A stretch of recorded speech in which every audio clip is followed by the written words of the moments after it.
ಕರ್ತನಾದ ಯೇಸು ಕ್ರಿಸ್ತನ ಪರಿಶುದ್ಧವಾದ ಹೆಸರಲ್ಲಿ ಸೇರಿ ಬಂದಿರತಕ್ಕಂಥ ನಿಮ್ಮೆಲ್ಲರಿಗೂ ಮತ್ತೊಮ್ಮೆ ನಾನು ವಂದನೆಗಳನ್ನು ತಿಳಿಸ್ತಾ ಇದ್ದೀನಿ. ಪ್ರಿಯರೇ, ಈ ದಿನದ ಧ್ಯಾನಾಂಶಕ್ಕಾಗಿ ದೈವತ್ವವೋ ತ್ರಿತ್ವವೋ ತ್ರಯೇಕತ್ವವೋ ಎಂಬ ಈ ಪಾಠದಲ್ಲಿ ಯಾವುದು ಸರಿ ಅನ್ನುವಂಥದ್ದನ್ನು ನಾವು ಮಾರ್ನಿಂಗ್ ಸೆಷನಲ್ಲಿ ದೈವತ್ವನ ಕುರಿತು ಆಲೋಚನೆ ಮಾಡಿದ್ವಿ. ದೈವತ್ವ ಅಂದರೆ ದೇವರ ಗುಣ, ಸ್ವಭಾವ, ದೇವರ ಸ್ವರೂಪವನ್ನು ತಿಳಿಸುವಂಥ ಶಬ್ದ. ದೇವರು ಬೇರೆ, ದೈವತ್ವ ಬೇರೆ. ಆದ್ದರಿಂದ ದೈವತ್ವವನ್ನು ಕುರಿತು ಬೈಬಲಲ್ಲಿ ಬರೆಯಲ್ಪಟ್ಟಂಥದ್ದು ಅದು 5 ಬಾರಿ ಉಲ್ಲೇಖ ಮಾಡಲ್ಪಟ್ಟಿದೆ.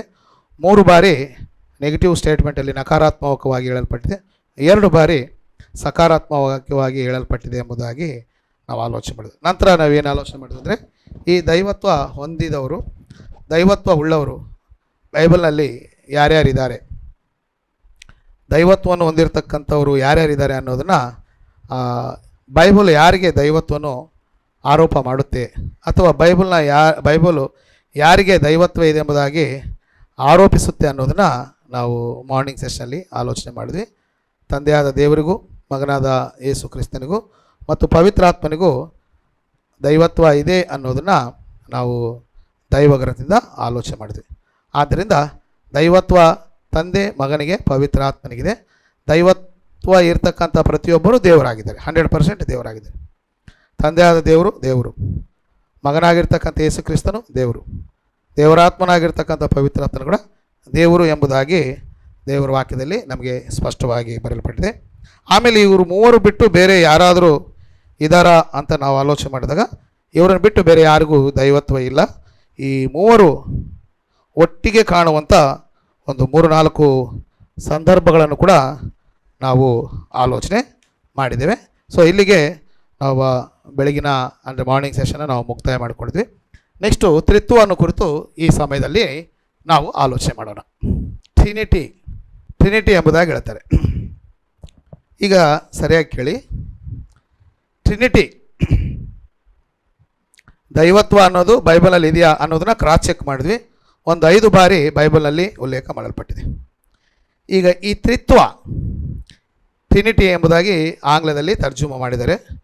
ನೀವು ಕೇಳಿರ್ಬೋದು, ಟ್ರಿನಿಟಿ ಹಾಸ್ಪಿಟಲು ಬೆಂಗಳೂರಲ್ಲಿ ನೀವು ಮೆಟ್ರೋದಲ್ಲಿ ಹೋದರೆ ಒಂದು ಸ್ಟೇಷನ್ ಟ್ರಿನಿಟಿ ಅಂತಿರುತ್ತೆ.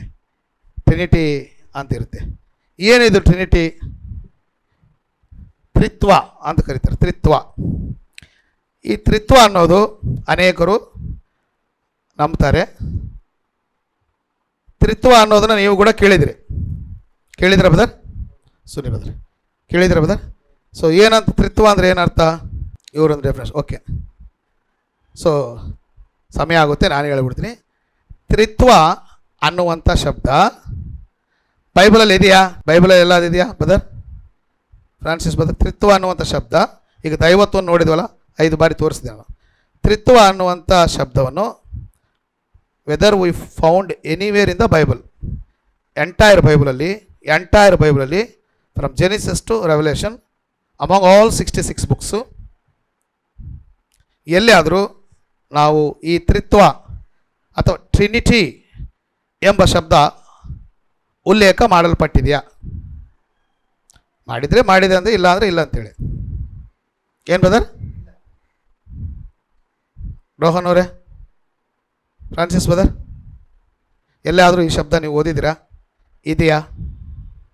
ಟ್ರಿನಿಟಿ ದೈವತ್ವವನ್ನು ಕುರಿತು ನಾನು ಮೊದಲೇ ಹೇಳಿದೆ, ಯಾವುದು ವಾಕ್ಯದಲ್ಲಿ ಆಧಾರವಿಲ್ಲೋ ಅದು ಸುಳ್ಳು. ನಿಮ್ಮ ನಂಬಿಕೆ ವಾಕ್ಯದ ಆಧಾರದ ಮೇಲೆ ಆಗಿರಬೇಕಾಗಲಿ, ಮನುಷ್ಯರ ಕಟ್ಟಳೆಗಳು, ಕಲ್ಪಿಸಿದ ಕಟ್ಟಳೆಗಳು, ಆಜ್ಞೆಗಳಿಗೆ ಅನುಸಾರ ಆಗಿರ್ಬಾರ್ದು. ಭಾಳ ಜನ ಈ ಟ್ರಿನಿಟಿ ಅಂದರೆ ಏನೋ ಗೊತ್ತಿಲ್ಲದೆ ಟ್ರಿನಿಟಿ ಬದರ್ ಅಂತಿರ್ತಾರೆ. ಅದು ಎಲ್ಲಿದೆಯೋ ಏನೋ ಗೊತ್ತಿರಲ್ಲ. ಸಿಸ್ಟರ್, ನಿಮಗೇನಾದ್ರು ಐಡಿಯಾ ಇದೆಯಾ? ರೈಟ್.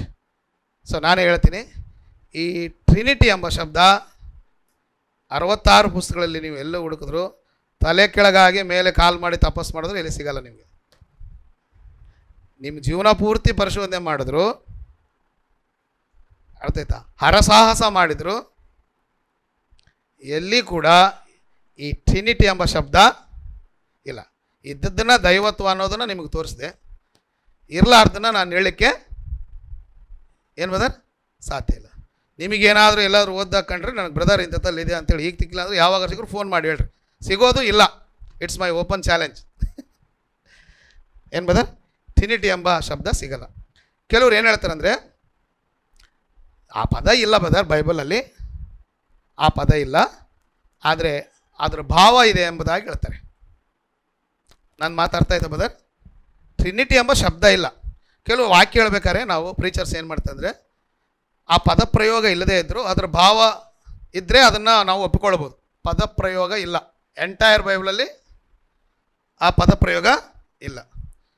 ಪದ ಇಲ್ಲ ಅಂದರೂ, ಶಬ್ದ ಇಲ್ಲ ಅಂದರೂ ಅದರ ಭಾವ ಇದೆಯಾ ಅಂದರೆ, ಎಸೆನ್ಸ್, ಸಾರ, ಟ್ರಿನಿಟಿ ಎಂಬ ಭಾವ ಇದ್ದರೂ ಕೂಡ ನಾವು ಅದನ್ನು ಅಥೆಂಟಿಕ್ ಆಗಿ ತಗ್ಬೋದು.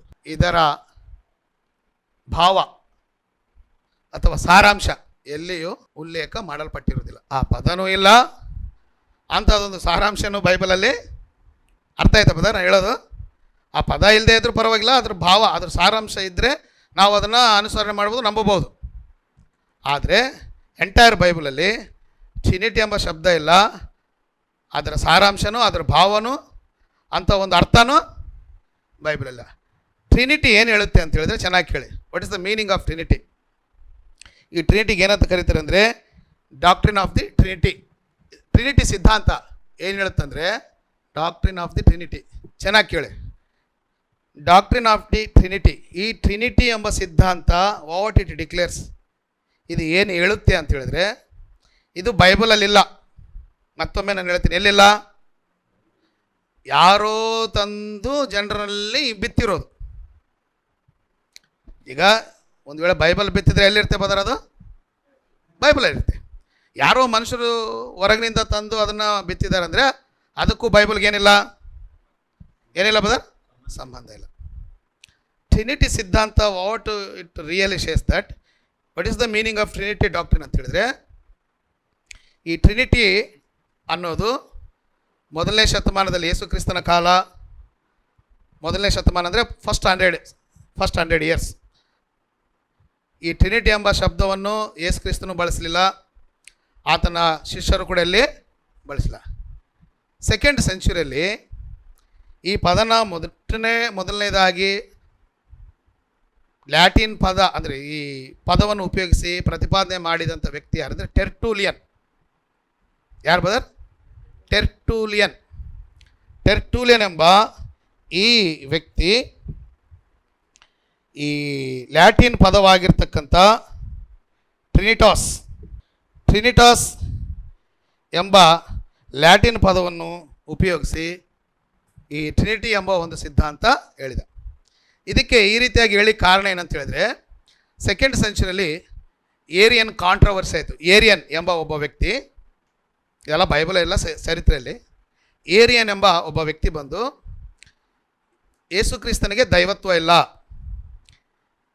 Jesus Christ is not having A divine nature ಎಂಬುದಾಗಿ ಯೇಸು ಕ್ರಿಸ್ತನ ದೈವತ್ವವನ್ನು ಅಲ್ಲಗಳೆದ.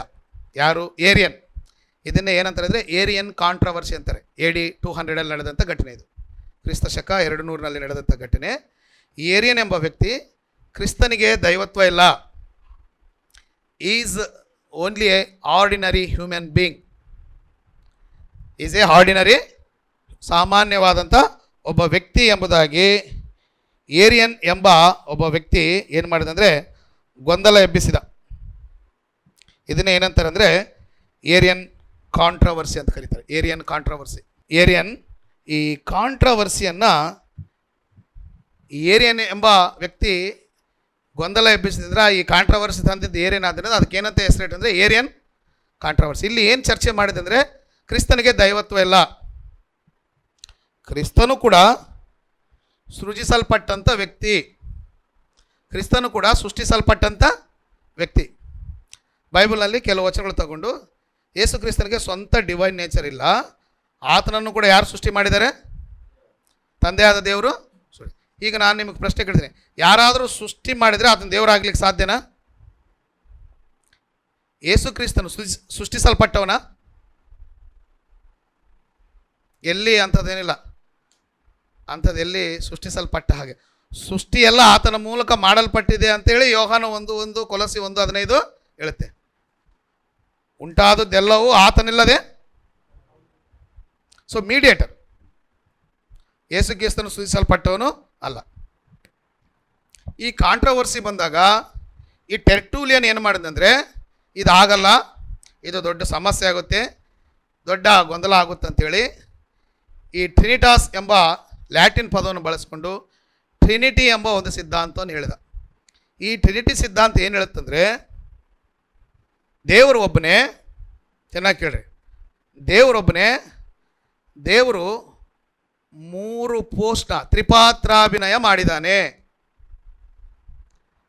ಏನು ಬದರ್? ತ್ರಿಪಾತ್ರಾಭಿನಯ ಅಂದರೆ 3 ವೇಷ, 3 ಪಾತ್ರ ಮಾಡಿದ್ದಾನೆ. ಯಾವುದಾದ್ರೂ ಸಿನಿಮಾ ನೋಡಿದ್ರಾ? ನೀವು ಹಳೇ ಸಿನಿಮಾ ಬಬ್ರು ವಾಹನ ನೋಡಿದ್ರಾ? ರಾಜ್ಕುಮಾರ್ ಫಿಲ್ಮ್ ನೋಡಿದ್ರಾ? ಅದರಲ್ಲಿ ಎಷ್ಟು ಜನ ಇರ್ತಾರೆ? ರಾಜ್ಕುಮಾರ್ ಅರ್ಜುನ ಅವನೇ, ಕೃಷ್ಣ ಅವನೇ, ಅಭಿಮನ್ಯು ಕೂಡ ಅವನೇ. ಅಂದರೆ ಒಬ್ಬ ಹೀರೋ 3 ಡಬಲ್ ರೋಲು ನೋಡಿದ್ರ Badr? Double roll, triple roll ಆಗಿರೋ ಸಿನಿಮಾದಲ್ಲಿ ನೋಡಿದ್ರ ಸರ್? ಇರ್ತಾರೆ ನೋಡ್ರಿ. ಹಾಗೆ ದೇವರು ಎಂಬ ಹೇಳುವಂಥ ವ್ಯಕ್ತಿ 3 ಪಾತ್ರಗಳನ್ನು ಪೋಷಣೆ ಮಾಡಿದ್ದಾನೆ. He has rolled three positions. ದೇವರಿದ್ದಾನೆ, ದೇವರು ಯೆಹೋವನು ಅಂತ ತಂದೆ, ಮಗನು ಯೇಸು ಕ್ರಿಸ್ತನು, ದೇವರಾತ್ಮನು, ದೇವರೊಬ್ಬನೇ, ಆತನು 3 ಪಾತ್ರಗಳನ್ನು ಹಾಕಿದ್ದಾನೆ. ಅರ್ಥ ಆಯ್ತಾ ನಿಮಗೆ? ವಾಟ್ ಟ್ರಿನಿಟಿ ಹೇಳುತ್ತಂದರೆ, ದೇವರೊಬ್ಬನೇ, ಆತನೇ ತಂದೆ, ಆತನೇ ಮಗನು, ಆತನೇ 3 ರೋಲ್ ಯಾರು ಹಾಕಿರೋದು? ಹಳೆ ಒಡಂಬಡಿಕೆಯಲ್ಲಿ ತಂದೆಯಾದ ದೇವರೇ, ನಂತರ ಕಾಲದಲ್ಲಿ ಶರೀರವನ್ನು ಧರಿಸಿಕೊಂಡು ಯೇಸು ಕ್ರಿಸ್ತನಾಗಿ ಬಂದಿದ್ದಾನೆ. ಆಮೇಲೆ ಸತ್ತು ಸಮಾಧಿ ಮಾಡಲ್ಪಟ್ಟೆ ಆತನೇ ಮತ್ತೆ ಏನಾಗಿ ಬಂದಿದ್ದಾನೆ? ಪವಿತ್ರಾತ್ಮನಾಗಿ ಬಂದಿದ್ದಾನೆ. ಇದು ಟ್ರಿನಿಟಿ ಸಿದ್ಧಾಂತ. ಇದನ್ನು ಪ್ರತಿಪಾದನೆ ಮಾಡಿದ್ಯಾರು? ಏರಿಯನಿಗೆ ಎಗನಿಸ್ಟ್ ಆಗಿ ಏರಿಯನು ಕ್ರಿಸ್ತನ ದೈವತ್ವವನ್ನು ಪ್ರಶ್ನೆ ಮಾಡಿದಾಗ ಕಾಂಟ್ರವರ್ಸಿ ಆಯಿತು, ಅದಾಗಲ್ಲ ಅಂತೇಳಿ ಇವನೊಂದು ಸುಳ್ಳು ಟ್ರಿನಿಟಿ ಸಿದ್ಧಾಂತ ಮಾಡಿದ. ಸಿದ್ಧಾಂತ ಏನು ಹೇಳುತ್ತಂದರೆ, ದೇವರೊಬ್ಬನೇ 3 ಪಾತ್ರ ಹಾಕಿದ್ದಾನೆ, 3 ವೇಷ ಹಾಕಿದ್ದಾನೆ. ಎಷ್ಟು ವೇಷ ಹಾಕಿದ್ದಾನೆ? 3. ತಂದೆ ಆತನೇ, ಮಗನು ಆತನೇ, ಪವಿತ್ರಾತ್ಮನು ಆತನೇ ಈತನು ಅಂತೇಳಿ ಒಂದು ಸಿದ್ಧಾಂತ ಗಲಿಬಿಲಿ ಮಾಡಿದ. ಇದಕ್ಕೆ ಅವರು ಇಟ್ಟಂಥ ಹೆಸರೇನೆಂದರೆ ಈ ಟ್ರಿನಿಟಿ ಸಿದ್ಧಾಂತ. ಇಲ್ಲಿದೆ ನೋಡಿ, ಡಾಕ್ಟ್ರಿನ್ ಆಫ್ ದಿ ಟ್ರಿನಿಟಿ. 2ನೇ ಶತಮಾನದಲ್ಲಿ, AD 2ನೇ ಶತಮಾನದಲ್ಲಿ ಉಂಟಾದಂಥ ಈ ಸಿದ್ಧಾಂತವನ್ನು ಭೂಮಿಯಲ್ಲಿ ಇಂದಿಗೂ ಅನೇಕ ಜನರು ನಂಬಿ ಅದನ್ನು ಏನು ಮಾಡ್ತಾಯಿದ್ದಾರೆ? ಅಳವಡಿಸ್ಕೊಂಡು ಅದನ್ನು ಅನುಸರಿಸಿಕೊಂಡು ಹೋಗ್ತಾಯಿದ್ದಾರೆ. ಅಂದರೆ ದೇವರೊಬ್ಬನೇ, ವ್ಯಕ್ತಿಗಳು ಎಷ್ಟು ಜನ? ಎಷ್ಟು? ಈತನೇ ಆತ್ನು ಅಂದರೆ ಆತನೇ ಇದೆಲ್ಲ ಗಜಿಬಿಜಿ. ಅರ್ಥ ಆಯ್ತು ಬದರ್? ರೋಮನ್ ಕ್ಯಾಥಲಿಕ್ ಅವರು, ಅನೇಕ ಮತಶಾಖೆಗಳವರು ನಂಬೋದು ಇದೆ. ಅರ್ಥ ಆಯ್ತು ಬರ ನಾನು ಹೇಳೋದು ಸಿಸ್ಟರ್? ಅರ್ಥ ಆಯ್ತಾ? ಟ್ರಿನಿಟಿ ಅಂದರೆ ಏನು ಸಿಸ್ಟರ್? ದೇವರೊಬ್ಬನೇ 3 ವೇಷಗಳನ್ನು, 3 ಪಾತ್ರಗಳನ್ನು ಹಾಕಿದ್ದಾನೆ. ಪುರಾತನ ಕಾಲದಲ್ಲಿ ಆತನೇ ತಂದೆ ಆಗಿದ್ದ, ಆಮೇಲೆ ಏನಾಗಿ ಬಂದ? ಮಗನಾಗಿ ಬಂದ, ಆಮೇಲೆ ಆತನೇ ಏನಾಗಿ ಬಂದ? ಇಷ್ಟು ದೇವರು ಅಂತ ಹೇಳಿದ. ಸರಿ, ಇದು ಟ್ರಿನಿಟಿ ಸಿದ್ಧಾಂತ. ಈ ಕತೆ ಅರ್ಥ ಆಯ್ತಾ ನಿಮಗೆ? ಈ ಕತೆ ಬೈಬಲಲ್ಲಿ ಎಲ್ಲಾದರೂ ಇದೆಯಾ ಅನ್ನೋದು ನಾನು ನಿಮಗೆ ಕೇಳ್ತಾ ಇದ್ದೇನೆ. ಇದು ಸುಳ್ಳು ನಿಜ ನೀವೇ ಹೇಳ್ಬಿಡಿ. ಆತನೇ ದೇವರು, ಆತನೇ ತಂದೆ, ಆತನೇ ಮಗನು, ಆತನೇ ಪವಿತ್ರಾತ್ಮನು, ದೇವರೊಬ್ಬನೇ 3 ಪಾತ್ರಗಳನ್ನ ಹಾಕಿದ್ದಾನೆ ಅನ್ನುವಂಥದ್ದನ್ನು ಬೈಬಲ್ ಸಪೋರ್ಟ್ ಮಾಡುತ್ತಾ? ಬ್ರದರ್ ಗಟ್ಟಿಯಾಗಿ ಹೇಳಿ, ಯಾಕೆ ನಿದ್ದೆಗೆ ಜಾರ್ತಾ ಇದ್ದೀರಾ? ಮತ್ತು ನೀವು ಹೇಳ್ತಿಲ್ಲ brother. Bible support brother. Bible ಸ್ಪಷ್ಟವಾಗಿ ಹೇಳುತ್ತೆ, ತಂದೆ ಬೇರೆ, ಮಗ ಬೇರೆ, ಪವಿತ್ರಾತ್ಮನು. ಎಷ್ಟು ರೆಫರೆನ್ಸಸ್ ಬೇಕು? ದೇವರು ಲೋಕವನ್ನು, ಯೋಹಾನ ಬರೆಸುವರ್ತೆ 3ನೇ ಅಧ್ಯಾಯ 16ನೇ ವಚನದಲ್ಲಿ, ದೇವರು ಲೋಕವನ್ನು ಪ್ರೀತಿಸಿ ತನ್ನ ಒಬ್ಬನೇ ಮಗನನ್ನು ಆತನೇ ಬಂದಿಲ್ಲ, ಆತನೇ ಮಗನಾಗಿ ಬಂದಿಲ್ಲ, ದೇವರು ತನ್ನ ಮಗನನ್ನು ಕಳಿಸ್ಬಿಡಿ. ಏನು ಸಿಸ್ಟರ್? ಮಗನನ್ನು. ಬೈಬಲು ತಂದೆ ಬಗ್ಗೆ ಮಾತಾಡುತ್ತೆ, ಮಗನ ಬಗ್ಗೆಯೂ ಮಾತಾಡುತ್ತೆ, ಪವಿತ್ರಾತ್ಮನ ಬಗ್ಗೆಯೂ ಮಾತಾಡುತ್ತೆ. ಆದರೆ ಈ ಒಬ್ಬ ದೇವರೇ 3 ವೇಷ ಹಾಕ್ಕೊಂಡಿದ್ದಾನೆ ಅನ್ನೋದು ಬೈಬಲ್ ಬೋಧನೆ ಎಲ್ಲಿ ಕೂಡ ಹೇಳಲ್ಲ. ತಂದೆ ಬೇರೆ, ಪವಿತ್ರಾತ್ಮನ ಬೇರೆ, ಮಗನೇ ಬೇರೆ. ಇವರು ಮೂವರಿಗೂ ಇಂಡಿವಿಜುವಾಲಿಟಿ, ಪರ್ಸನಾಲಿಟಿ ಇದೆ. ಈಗ ಇದನ್ನು ಹೇಳಕ್ಕೆ ಏನಂತಾರೆ ಅಂದರೆ, ಇದನ್ನು ಹೇಳಲಿಕ್ಕೆ ಉಪಯೋಗ ಮಾಡುವಂಥ ಕೆಲವು ರೆಫರೆನ್ಸಸ್ ಇವೆ. ಏನಂತ ಹೇಳ್ತಾನೆ, ಒಂದೊಂದು ಕಡೆ I and my father is one ಅಂತ ಹೇಳ್ತಾನೆ. ನಾನು ಮತ್ತು ನನ್ನ ತಂದೆ ಒಂದೇ ಆಗಿದ್ದೀವಿ ಅಂತ ಹೇಳ್ತೇನೆ. I and my father is one ಅಂತಿರುತ್ತೆ. ಯೋಹಾನ್ ಬರೆಸುವಾರ್ತೆ 14ನೇ ಅಧ್ಯಾಯದಲ್ಲಿ ಭಾಳ ಸಲ ಹೇಳಿದ. ಒನ್ ಅಂದರೆ ಇಬ್ಬರು ಒಂದೇ ಅಂತನ. ಈಗ ಫ್ರಾನ್ಸಿಸ್ ಅವರು ನಾವು ಒಂದೇ ಅಂದರೆ ಏನು ಬದರ ಅರ್ಥ? ಈಗ ಫ್ರಾನ್ಸಿಸ್ ಬದರು ನಾವು ಒಂದೇ ಅಂದರೆ, ಫ್ರಾನ್ಸಿಸ್ ಬದರೆ ಜ್ಞಾನಂದ, ಜ್ಞಾನಂದರು ಫ್ರಾನ್ಸಿಸ್ ಅಂತನ. ಅವರು ನಾವು ಒಂದೇ ಅಂದರೆ ಒಂದು ನಂಬಿಕೆಯಲ್ಲಿ, ಒಂದು ವಿಶ್ವಾಸದಲ್ಲಿ, ಒಂದು ಹೋರಾಟದಲ್ಲಿ. ಹೌದು ಬದರ್? ಈಗ ಹೇಳ್ತಾರೆ ಫ್ರಾನ್ಸಿಸ್ ಬದ್ರೆ, ನನಗೆ ಹೇಳಿದ್ರು ಜ್ಞಾನಂದರು ಬದ್ರಿಗೆ ಹೇಳಿದ್ರು ತೊಂದರೆ ಇಲ್ಲ ಬದರ್, ನಾವೆಲ್ಲ ವಿ ಆರ್ ಒನ್ ಅಂತೇಳಿ. ವಿ ಆರ್ ಒನ್ ಅಂದರೆ ಇವರೇ ಅವರು, ಅವರೇ ಇವರು ಅಂತ ಅರ್ಥನಾ ಏನು ಬದರ್? ನಾನು ವಿಲ್ಸನ್ ಅವರು ಒಂದೇ ಅಂತ ಹೇಳ್ತೀವಿ, ಹೌದಲ್ಲ? ಈಗ ವಿಲ್ಸನ್ ಬದರ್ ಇದ್ದಾರೆ, ಸಿಸ್ಟರ್ ಇದ್ದಾರೆ, ಸುನೀತಾ ಸಿಸ್ಟರ್. ಅವ್ರು ಹೇಳ್ತಾರೆ ನಾವು ನಮ್ಮ ಯಜಮಾನ್ ಒಂದೇ ಬ್ರದರ್ ಅಂತಾರೆ. ಒಂದೇ ಅಂದರೆ ಅವ್ರು ಅರ್ಧ ರಾತ್ರಿ ಹೆಣ್ಮಗಳಾಗ್ತಾರ, ಸುನೀತಾ ಆಗ್ತಾರೆ. ಅವ್ರು ಏನಾದ್ರು ಏನು ಬದರ್? ಅವ್ರು ರಾತ್ರಿ ಹೆಣ್ಣು ಆಗಲ್ಲ, ಇವ್ರು ರಾತ್ರಿ ಗಂಡುನು ಬೆಳಿಗ್ಗೆನೂ ಆಗಲ್ಲ. ಅವರೇ ಇವ್ರವ್ರು. ನಾವಿಬ್ಬರು ಒಂದೇ ಅಂದರೆ ಅರ್ಥ ಏನು? ಒಂದೇ ಆಲೋಚನೆ, ಒಂದೇ ಸ್ವಭಾವ, ಒಂದೇ ಮಾಡುವಂಥ ಕಾರ್ಯಗಳಲ್ಲಿ ನಾವು ಏನೇ ಆಲೋಚನೆ ಮಾಡಿದ್ರು, ಏನೇ ಮಾಡಿದ್ರು ಒಂದಾಗಿ ಟುಗೆದರ್ ಮಿಂಗಲ್ ಆಗಿ ನಾವು ಐಕ್ಯದಿಂದ ಇರ್ತೀವಿ ಎಂಬುದಾಗ ಅರ್ಥ ಆಯ್ತಪ್ಪ. ಆದ್ದರಿಂದ ಈ ಸಿದ್ಧಾಂತ ಪೂರ್ತಿಯಾಗಿ ಬೈಬಲು ಒಪ್ಪೋದಿಲ್ಲ. ಬೈಬಲೆಲ್ಲ ಹೇಳುತ್ತೆ ತಂದೆ ಇದ್ದಾನೆ, ಮಗನೂ ಇದ್ದಾನೆ, ಪವಿತ್ರ ಆತ್ಮ. They are separate eternal beings. ಅವರು ಮೂವರು ಬೇರೆ ಬೇರೆಯಾಗಿ ಇರ್ತಕ್ಕಂಥ ವ್ಯಕ್ತಿಗಳು, ಆದರೆ ಕಾರ್ಯ ಮಾಡೋದರಲ್ಲಿ ಒಂದೇ. ಅವರು ಮಾನವರಿಗೂ ಒದಗಿಸಿಕೊಡುವ ರಕ್ಷಣೆ ವಿಷಯದಲ್ಲಾಗಲಿ ಯಾವುದೇ ಒಂದು ಕೆಲಸ ಮಾಡಿದ್ರು ಏನಾಗಿರ್ತಾರೆ? ತಂದೆ ಏನು ಹೇಳಿದಾನೋ ಅದನ್ನು ಯಾರು ಮಾಡ್ತಾರೆ? ನನ್ನ ತಂದೆ ಚಿತ್ತವನ್ನು ನೆರವೇರಿಸಿದಾಗ ನಾನು ಈ ಲೋಕಕ್ಕೆ ನನ್ನಷ್ಟಕ್ಕೆ ನಾನು ಮಾತನಾಡುವವನು ಅಲ್ಲ. ನನ್ನ ತಂದೆ ಚಿತ್ತವನ್ನು ನೆರವೇರಿಸೋದೇ ನನಗೆ ಆಹಾರವೂ ಪಾನೀಯವೂ ಆಗಿದೆ. ಹೌದಲ್ಲ ಬದ? ಆದ್ದರಿಂದ ತಂದೆ ಬೇರೆ, ಮಗನು ಬೇರೆ, ಏನು ಬದ? ಪವಿತ್ರಾತ್ಮನು ಬೇರೆ. ಈ ಮೂರು ಜನನೂ ದೇವರೊಬ್ಬನೇ. ಅವರೇ ಇವರು, ಇವರೇ ಅವರು, ಅವರೇ ಇವರು ಅನ್ನೋದು ಸುಳ್ಳು ಸಿದ್ಧಾಂತ. ಭಾಳ ಜನರು ಇದು ನಂಬಿದ್ದಾರೆ. ಈ ಮೂರು ಎಲ್ಲ ಅವರೇ ಬಿಡ್ರಿ ಅಂತಾರೆ. ನನಗೂ ವಾಕ್ಯ ಗೊತ್ತಿಲ್ಲದಾಗ ಹೇಳ್ತಿದ್ದೆ, ನಾನು ಅದನ್ನೇ ನಂಬ್ತಾ ಇದ್ದೆ. ಬಟ್ ಅದು ಬೈಬಲಲ್ಲಿ ಇದೆಯಾ? ಎಲ್ಲಾದರೂ ಹೇಳಿದಾರಾ ನಾನೇ ತಂದೆ ಮಗನಾಗಿ ಬಂದಿದ್ದಾನೆ ಅಂತ ಹೇಳಿದ್ನ? ಇಲ್ಲ. ಈಗೋ ನನ್ನ ಪ್ರಿಯ ಕುಮಾರನು ಈತನಲ್ಲಿ ನಾನು ಏನು ಮಾಡ್ತಿದ್ದೇನೆ, ಏನು ಪಡ್ತಾಯಿದ್ದೀನಿ ಬದ್ರ?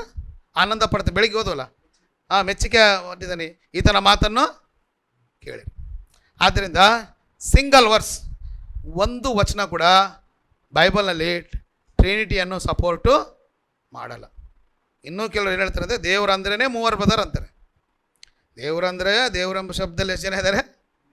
3 ಜನ ಇದ್ದಾರೆ. ಎಲ್ಲಿ ದೇವರು ಯೇಸು ಕ್ರಿಸ್ತನ ಬಗ್ಗೆ ಮಾತಾಡಿದಾಗ ಸಪ್ರೇಟ್ ಇರುತ್ತೆ, ಪವಿತ್ರಾತ್ಮನ ಮಾತಾಡಿದಾಗ ಸಪ್ರೇಟ್ ಇರುತ್ತೆ, ತಂದೆಯಾದ ದೇವ್ರಿಗೆ ಮಾತಾಡಿದಾಗ ಸಪ್ರೇಟ್ ಇರುತ್ತೆ. ಈ ಸಂದರ್ಭ ನೋಡಿಕೊಂಡು ಇದು ಯಾರ ಬಗ್ಗೆ? ಇದೇನು ತಂದೆ ಬಗ್ಗೆ ಮಾತಾಡ್ತಿದ್ಯಾ, ಯೇಸು ಕ್ರಿಸ್ತನ ಬಗ್ಗೆ ಮಾತಾಡ್ತಿದ್ಯಾ, ಪವಿತ್ರಾತ್ಮನ ಬಗ್ಗೆ ಮಾತಾಡ್ತಿದ್ಯಾ ಅಂದಮೇಲೆ ಆ ಕಾಂಟೆಕ್ಸ್ಟ್ ನೋಡಿಕೊಂಡು ನಾವು ಏನು ಮಾಡಬೇಕಂದ್ರೆ ಇದು ಯಾರ ಬಗ್ಗೆ ಪ್ರಸ್ತಾವನೆ ಮಾಡಲ್ಪಟ್ಟಿದೆ ಅನ್ನೋದನ್ನು ನಾವು ಏನು ಮಾಡಬೇಕು? ಆಲೋಚನೆ ಮಾಡಬೇಕು. ಅರ್ಥ ಇದೆ? ಟ್ರಿನಿಟಿನ ಬೈಬಲ್ ಏನು ಮಾಡಲ್ಲ? ಸಪೋರ್ಟ್ ಮಾಡ. ಬೈಬಲ್ದಲ್ಲಿ ಆಧಾರ ಇದೆಯಾ? ಒಂದು ವೇಳೆ ಟ್ರಿನಿಟಿನ ಯಾರಾದ್ರೂ ನಂಬಿದರೆ ಅವರು ಮನುಷ್ಯ ಜ್ಞಾನದ ಮೇಲೆ ಏನಾಗಿದ್ದಾರೆ? ಅದು ಯಾರ್ದಂದರೆ ಈ ಟೆರ್ಟುಲಿಯನ್ ಇದಾನಲ್ಲ, ಟೆರ್ಟುಲಿಯನ್ ಡಾಕ್ಟ್ರಿನ್ ಅಂತಾರೆ ಇದನ್ನು. ಟೆರ್ಟುಲಿಯನ್ ಡಾಕ್ಟ್ರಿನ್. ಈ ಟೆರ್ಟುಲಿಯನ್ ಏನು ಮಾಡಿದಂದರೆ ಇದನ್ನು ಪ್ರತಿಪಾದನೆ ಮಾಡಿ ಅವರೇ ಇವರು, ಇವರೇ ಅವರು, ಮೂವರು ಒಂದೇ ಎಂಬ ಈ ಒಂದು ಸಿದ್ಧಾಂತವನ್ನು AD 200 ಅಂದರೆ ಕ್ರಿಸ್ತಶಕ 200ನೇ ವರ್ಷದಲ್ಲಿ ಈ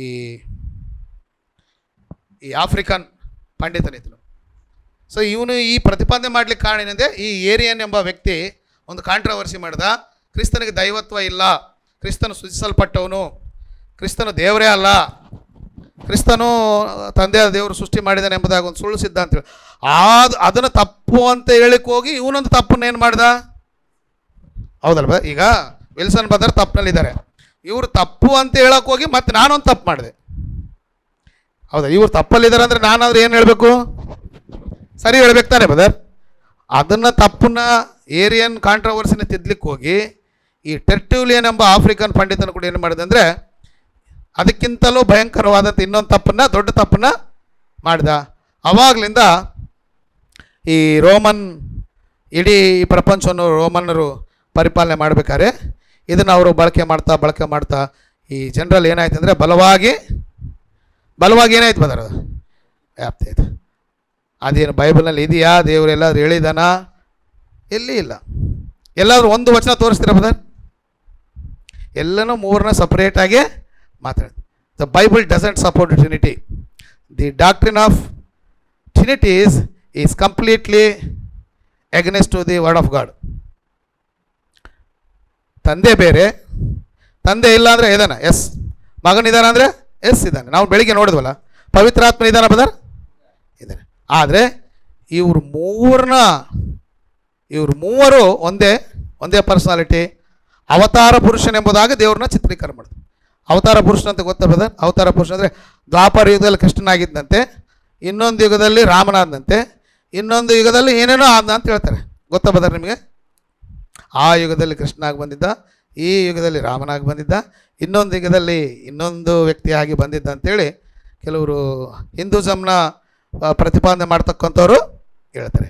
ಈಗ ಅದನ್ನು ಹೋಲಿದಂಥ ಸಿದ್ಧಾಂತನೇ ಇದು. ಪೂರ್ವಕಾಲದಲ್ಲಿ ಯಾರಿದ್ರು? ತಂದೆ ಆಗಿದ್ದ. ನಂತರ ಏನಾಗಿ ಬಂದ? ಮಗನಾಗಿ ಬಂದ. ಆ ನಂತರ ಏನು ಬಂದ? ಕ್ರೈಸ್ತರ ಕಾಲದಲ್ಲಿ ಮುಗಿದೋಯ್ತು. Simple problem. ಏನು ಸಮಸ್ಯೆ ಇದೆ ಅಂತೇಳಿ ಹೇಳಿದ, ಎಸ್ ಅಂತ ಹೇಳಿದ್ರು. ಕೆಲವರು ಅಪೋಸ್ ಮಾಡಿದ್ರು. ಈಗ ಎಷ್ಟು ಒಂದು ಸಿದ್ಧಾಂತ ಮಾಡಿದ್ರು ಅದು ಸಪೋರ್ಟ್ ಮಾಡಿದ್ರು ಒಬ್ಬರು ಇಬ್ಬರು ಏನು ಬದರ್? ಒಬ್ಬರು ಇಬ್ಬರೇ ಇರ್ತಾರೆ ತಾನೆ. ಇಬ್ಬರಿದ್ದವ್ರು 4 ಜನ ಆದರು, 4 ಇದ್ದವ್ರು 8 ಆದರು, 8 ಇದ್ರು 16 ಆದರು, 16 37, 37 64, ಹೀಗೆ ಮಲ್ಟಿಪಲ್ಸ್ ಆಗ್ತಾ ಬಂತು. ಇವತ್ತು ಜಗತ್ತಿನಾದ್ಯಂತ ಹೆಚ್ಚಿನ ಜನರು ಏನು ನಂಬ್ತಾರೆ? ಈ ಟ್ರಿನಿಟಿ ಸಿದ್ಧಾಂತವನ್ನು ನಂಬ್ತಾರೆ. ಹೆಚ್ಚಿನ ಮತಶಾಸ್ತ್ರಗಳು ಕೂಡ Trinity. So God is Father, God is Son, God is Holy Spirit. ಅವರೇ ಇವರು, ಇವರೇ ಅವರು, ಅವರೇ ನೀವು ಯಾರಾದರೂ ಅಂದ್ಕೊಡ್ರಿ. ಆದರೆ ಬೈಬಲ್ ಅವರೇ, ಇವರೇ. ಅದೇ ಸರ್, ಅವರೇ, ಇವರು ಎಷ್ಟು ಸ್ಪಷ್ಟವಾಗಿ ಮಾಡಿದೆ. ತಂದೆಯ, ಮಗನ, ಪವಿತ್ರ ಆತ್ಮನ ಹೆಸರಲ್ಲಿ ನೀವು ಅವ್ರಿಗೆ ದೀಕ್ಷಾಸ್ನಾನ ಮಾಡಿಸಿರಿ. ಕೊರಿಂಥದವರು ಬರೆದ ಪತ್ರಿಕೆ 2:13-14 ಕರ್ತನಾದ ಯೇಸು ಕ್ರಿಸ್ತನ ಕೃಪೆಯು, ನಮ್ಮ ದೇವರ ಪ್ರೀತಿಯು, ಪವಿತ್ರ ಆತ್ಮನ ಅನ್ಯೋನ್ಯತೆಯು ನಿಮ್ಮೊಂದಿಗೆ. ಎಷ್ಟು ಜನ ಹೇಳ್ತಾನೆ? ಈಗ 3 ಒಬ್ಬರೇ ಆಗಿದ್ರೆ ಅಷ್ಟೊಂದು ಹೇಳೋದು ಅವಶ್ಯಕತೆ ಏನಿದೆ? ಇದೆ ಬದರ್? ಯೇಸು ಸಮಾಧಿ ಮಾಡಬೇಡ, ನೀವು ಜೀವಾಧಿಪತಿಯನ್ನು ಕೊಂದಿರಿ, ಆತನನ್ನು ದೇವರು ಸತ್ತವರೊಳಗಿಂದ ಮತ್ತು ಎಬ್ಬಿಸಿದವ್ರು ಯಾರು? ಎಬ್ಬಿಸಲ್ಪಟ್ಟವ್ರು ಯಾರು? ಕಳಿಸಿದವ್ರು ಯಾರು? ಕಳಿಸಲ್ಪಟ್ಟವ್ರು ಯಾರು? ಈಗ ಅವರೇ ಇವರೇ ಅಂದರೆ ಯೇಸು ಕ್ರಿಸ್ತನ ಪ್ರಾರ್ಥನೆ ಮಾಡಿದ. ಈಗ ಸಿಲುಬೆಯಲ್ಲಿ ಸಾಯ್ಬೇಕಾರೆ ನನ್ನ ದೇವರೇ ನನ್ನನ್ನು ಯಾರಿಗೆ ಪ್ರಾರ್ಥನೆ ಮಾಡ್ತಿದ್ದಾನೆ? ತಂದೆ ಅದ. ಈಗ ಅವರೇ ಇವರೇ ಅವ್ರು ಅಂದರೆ ಏನು ಡ್ರಾಮಾ ಹಾಕಿದ್ನ?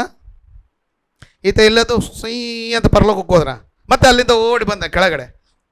ಹೌದಲ್ಲ ಬದ? ನನ್ನ ದೇವರೇ ನೀನು ನನ್ನನ್ನು ಯಾಕೆ? ಮತ್ತು ಯಾರಿಗೆ ಪ್ರಾರ್ಥನೆ ಮಾಡಿದ? ಯಾರಿಗೆ ಮಾಡಿದೆ ಬದ? ತಂದೆ ಅದ. ಮತ್ತು ಅವರೇ ಇವರಾದರೆ ಮತ್ತು ಇವರಲ್ಲಿ ಏನು ಮಾಡ? ನೀವು ಈ ರೀತಿಯಾಗಿ ಪ್ರಾರ್ಥನೆ ಮಾಡಿ, ಪರಲೋಕದಲ್ಲಿರುವ ನಮ್ಮ ತಂದೆ. ನೀವು ಭೂಮಿ ಮೇಲೆ ಯಾರಿಗೂ 23ನೇ ಅಧ್ಯಾಯದಲ್ಲಿ ಹೇಳ್ತಾನೆ 3-4 ವರ್ಷ, ನೀವು ಭೂಮಿ ಮೇಲೆ ಯಾರಿಗೂ ತಂದೆ ಎಂಬುದಾಗಿ ಕರೆಬೇಡ್ರಿ, ನಿಮ್ಮ ತಂದೆಯು ಒಬ್ಬನೇ. ಆತನ ಎಲ್ಲಿದ್ದಾನೆ ಬದ? ಈತ ಎಲ್ಲಿದ್ದಾನೆ? ಹಂಗಿದ್ರೆ ಅವರೇ ನಾನೇ ಅವ್ರಂತ ಹೇಳಿದ್ನ? ಎಲ್ಲಾದರೂ ಹೇಳಿದ್ನ? ಒಂದೇ ಒಂದು ಸಂದರ್ಭದಲ್ಲಿ ಹೇಳಿದ್ರೆ, ಫಿಲಿಪ್ಪನು ಬಂದಾಗ ಯೋಹಾನ ಬರೆಸುವಾರ್ತೆ 14, ನಾನೇ ಮಾರ್ಗ, ನಾನೇ ಸತ್ಯ, ನನ್ನ ಮೂಲಕ ತಂದೆ ಬಳಿಗೆ ಯಾರೂ ಬರಲಾರು, ನಾನು ನಿಮಗೆ ಬಿಡಾರಗಳನ್ನು ಸಿದ್ಧ ಮಾಡಲಿಕ್ಕೆ ಹೋಗ್ತೇನೆ, ಸ್ಥಳ ಸಿದ್ಧ ಆದಮೇಲೆ ನಿಮ್ಮನ್ನು ಕರ್ಕೊಂಡು ಹೋಗ್ತೇನೆ. ಫಿಲಿಪ್ಪನು ಕೇಳ್ತಾನೆ, ಕರ್ತನೇ, ಬೋಧಕನೇ, ನಮಗೆ ತಂದೆಯನ್ನು ತೋರಿಸು, ಅಷ್ಟೇ ಸಾಕಂತ ಹೇಳಿದ್ರೆ ಆಗ ಏಸ್ಕಿಸ್ತಾನೆ, ನನ್ನನ್ನು ನೋಡಿದವನು ಅಂದರೆ ಅರ್ಥ ಅಂದರೆ ನಿಂದೆ ಅರ್ಥನ. ಅದರ ಅರ್ಥ ಏನಂತ ಹೇಳಿದ್ರೆ, ದೇವರು ಕಾಣಲ್ಲ. ದೇವರು ಯಾರು? ಅದೃಶ್ಯನು. ರಕ್ತ ಮಾಂಸವು ಇದ್ದರೆ ಮಾತ್ರ ಕಣ್ಣಿಗೆ ತಂದೆಯಾದ ದೇವರು ರಕ್ತ ಮಾಂಸ ಧರಿಸ್ಕೊಂಡು ಬಂದ. ಅದನ್ನು ಮತ್ತೆ ಫಿಲಿಪ್ಪನು ತಂದೆಯನ್ನು ತೋರಿಸು ಅಂತ ಹೇಳಿದೆ. ಹೆಂಗೆ ತೋರಿಸೋದು? ಏನು ಬದರ್? ತೋರಿಸ್ಲಿಕ್ಕಾಗುತ್ತಾ ಬದರ್? ದೇವರನ್ನು ತೋರಿಸ್ಲಿಕ್ಕಾಗುತ್ತೆ. ಅದಕ್ಕೆ ಯೇಸು ಕ್ರಿಸ್ತ ಹೇಳ್ತಾನೆ ಅಂದರೆ, ನನ್ನನ್ನು ನೋಡಿದವನು ಅಂದರೆ ನನ್ನ ಗುಣ, ನನ್ನ ಸ್ವಭಾವ, ನನ್ನಲ್ಲಿರ್ತಕ್ಕಂಥ ನಾನು ತೋರಿಸುವಂಥ ಈ ಸೇವೆ, ನನ್ನ ಮಾತುಗಳು, ನನ್ನ ಕ್ರಿಯೆಗಳು ಎಲ್ಲವೂ ಯಾರನ್ನು ಪ್ರತಿಬಿಂಬಿಸ್ತಾ ಇವೆ? ಅದಕ್ಕೆ ಆ ಅರ್ಥದಲ್ಲಿ ಏನು ಹೇಳಿದೆ ಅಂದರೆ, ನನ್ನ ಗುಣನೂ ದೇವ್ರ ಗುಣನೂ ನನ್ನನ್ನು ನೋಡಿದವನು ತಂದೆಯನ್ನು ನೋಡಿದಾಗ ಅಂತ ಹೇಳಿದ್ದಾನೆ. ಇದನ್ನು ಅಡ್ಡ ಇಟ್ಕೊಂಡು ನೋಡ್ರಿ, ತಂದೆ ಮಗನು ಒಂದೇ ನೋಡ್ರಿ, ಅವ್ರು ನೋಡಿದ್ರೆ ಅವ್ರು ನೋಡೋದಂಗೆ ಆಗುತ್ತೆ. ಆತನಿಗೆ ಸ್ವರೂಪ ಇದೆಯಾ? ಅದು ಮನುಷ್ಯರ ರೂಪ ಧರಿಸ್ಕೊಂಡು ಬಂದಿದ್ದ. ದೈವತ್ವ ಹೊಂದಿರತಕ್ಕಂಥ ವ್ಯಕ್ತಿಗಳಲ್ಲಿ ಯೇಸು ಕ್ರಿಸ್ತನು ಮಾತ್ರ ಏನಿತ್ತು? ರಕ್ತ ಮಾಂಸಗಳು ಇದ್ರು. ಪವಿತ್ರಾತ್ಮನ ಕೂಡ ಆತನು ರಕ್ತ ಮಾಂಸವನ್ನು ಧರಿಸ್ಕೊಂಡು ಬಂದಿಲ್ಲ. ತಂದೆಯಾದ ದೇವರು ಬಂದ. ಈ ರಕ್ತ ಮಾಂಸಗಳಿಲ್ಲ ಅಂದರೆ ಫಿಲಿಪ್ಪನಿಗೆ ಹೇಗೆ ತೋರಿಸುವುದು ಬದರ್?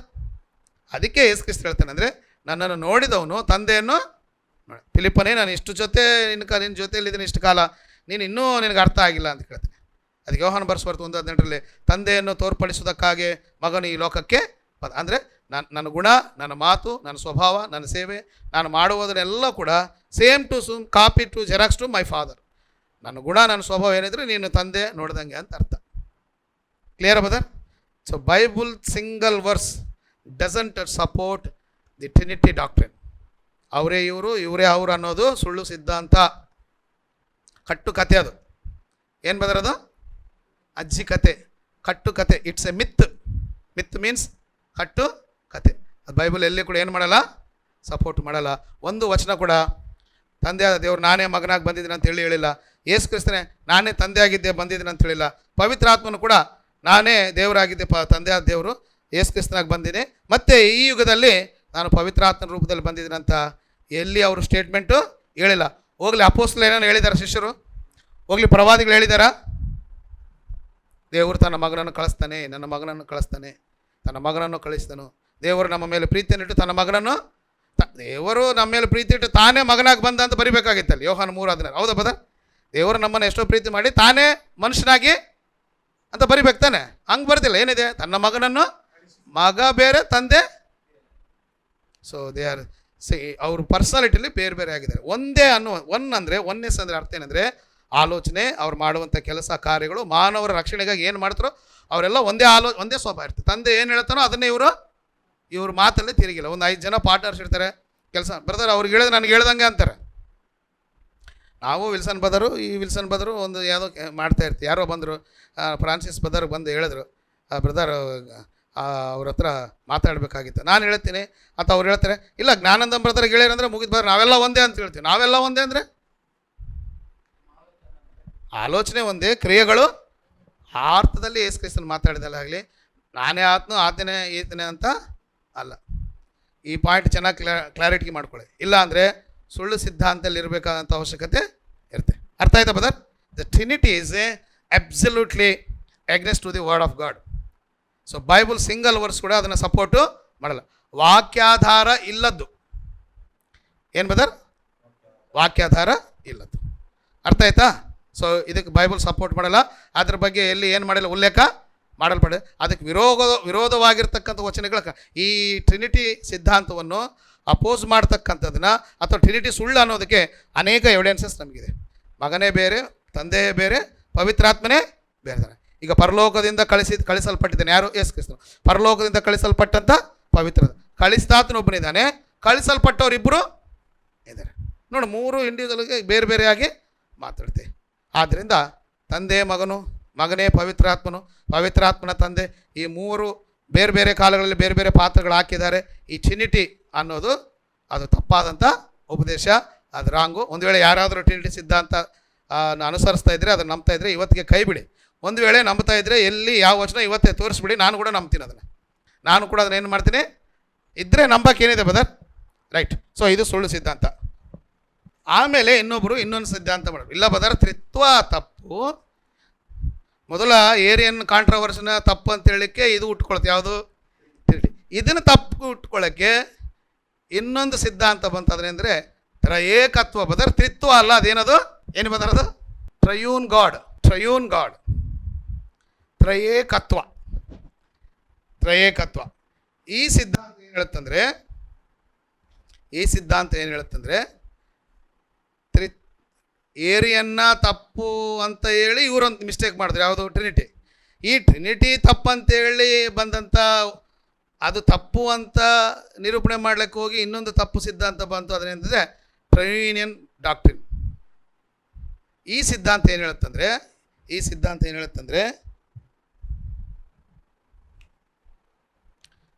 ತಂದೆ ಬೇರೆ, ನೋಡಿ ಇವರು ಅವ್ರಿಗಿನ್ನ ಸ್ವಲ್ಪ ಬೆಟ್ರು.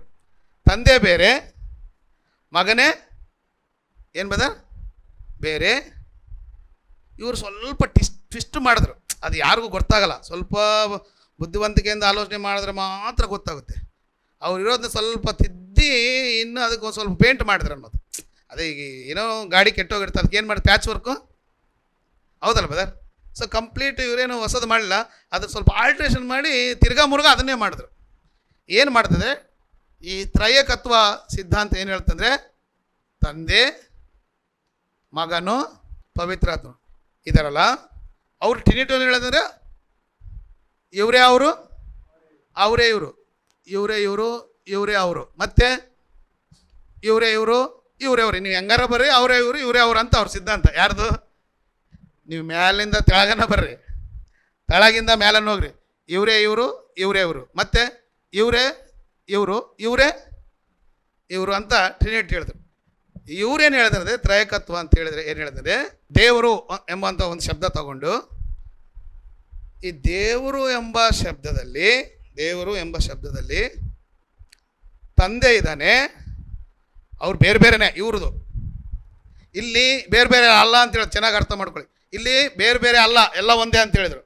ಇದನ್ನು ಸ್ವಲ್ಪ ಬಣ್ಣ ಹೊಡೆದು ಈ ತ್ರಯೇಕತ್ವ ಮಾಡಿದ್ರು. ತ್ರಯೇಕತ್ವ ಅಂತ ಹೇಳಿದ್ರೆ ಅರ್ಥ ಏನಂದರೆ, ಈ ದೇವರಲ್ಲಿ ಯಾರ್ಯಾರಿದ್ದಾರೆ ಅಂದರೆ, ತಂದೆ ಇದ್ದಾನೆ, ಮಗನಿದ್ದಾನೆ, ಯಾರಿದ್ದಾರೆ? ಪವಿತ್ರಾತ್ಮ ಇದ್ದಾನೆ. ದೇವರು ಅಂದ್ರೇ ಬೈಬಲಲ್ಲಿ ಎಲ್ಲಿ ದೇವರೆಂಬ ಶಬ್ದ ಹೋದರೆ ಅಲ್ಲಿ ಎಷ್ಟು ಜನ ಇರ್ತಾರೆ? ಅರ್ಥ ಆಯ್ತು ಬದ? ದೇವರು ಎಂಬುದಾಗಿ ನೀವು ಬೈಬಲಲ್ಲಿ ಹೋದರೆ 3 ಜನ ಇರ್ತಾರೆ. ಅವ್ರು ಬೇರೆ ಬೇರೆನೇ, ತಂದೆ ಬೇರೆ, ಮಗನು ಬೇರೆ, ಪವಿತ್ರ. ಎಸ್, ಕರೆಕ್ಟ್ ನೀವು ಹೇಳಿದ್ದು. ಆದರೆ ದೇವರು ಅಂತ ತಕ್ಷಣ ಓದಿದ ಮೇಲೆ ಅದರಲ್ಲಿ 3 ಜನ ಒಟ್ಟಿಗೆ ಇರ್ತಾರೆ. ಅದರ ಅರ್ಥ ಆಯ್ತು ನಾನು ಹೇಳೋದು? ಅರ್ಥ ಆಗಲಿದ್ರೆ ಇನ್ನೊಮ್ಮೆ ಹೇಳ್ತೀನಿ.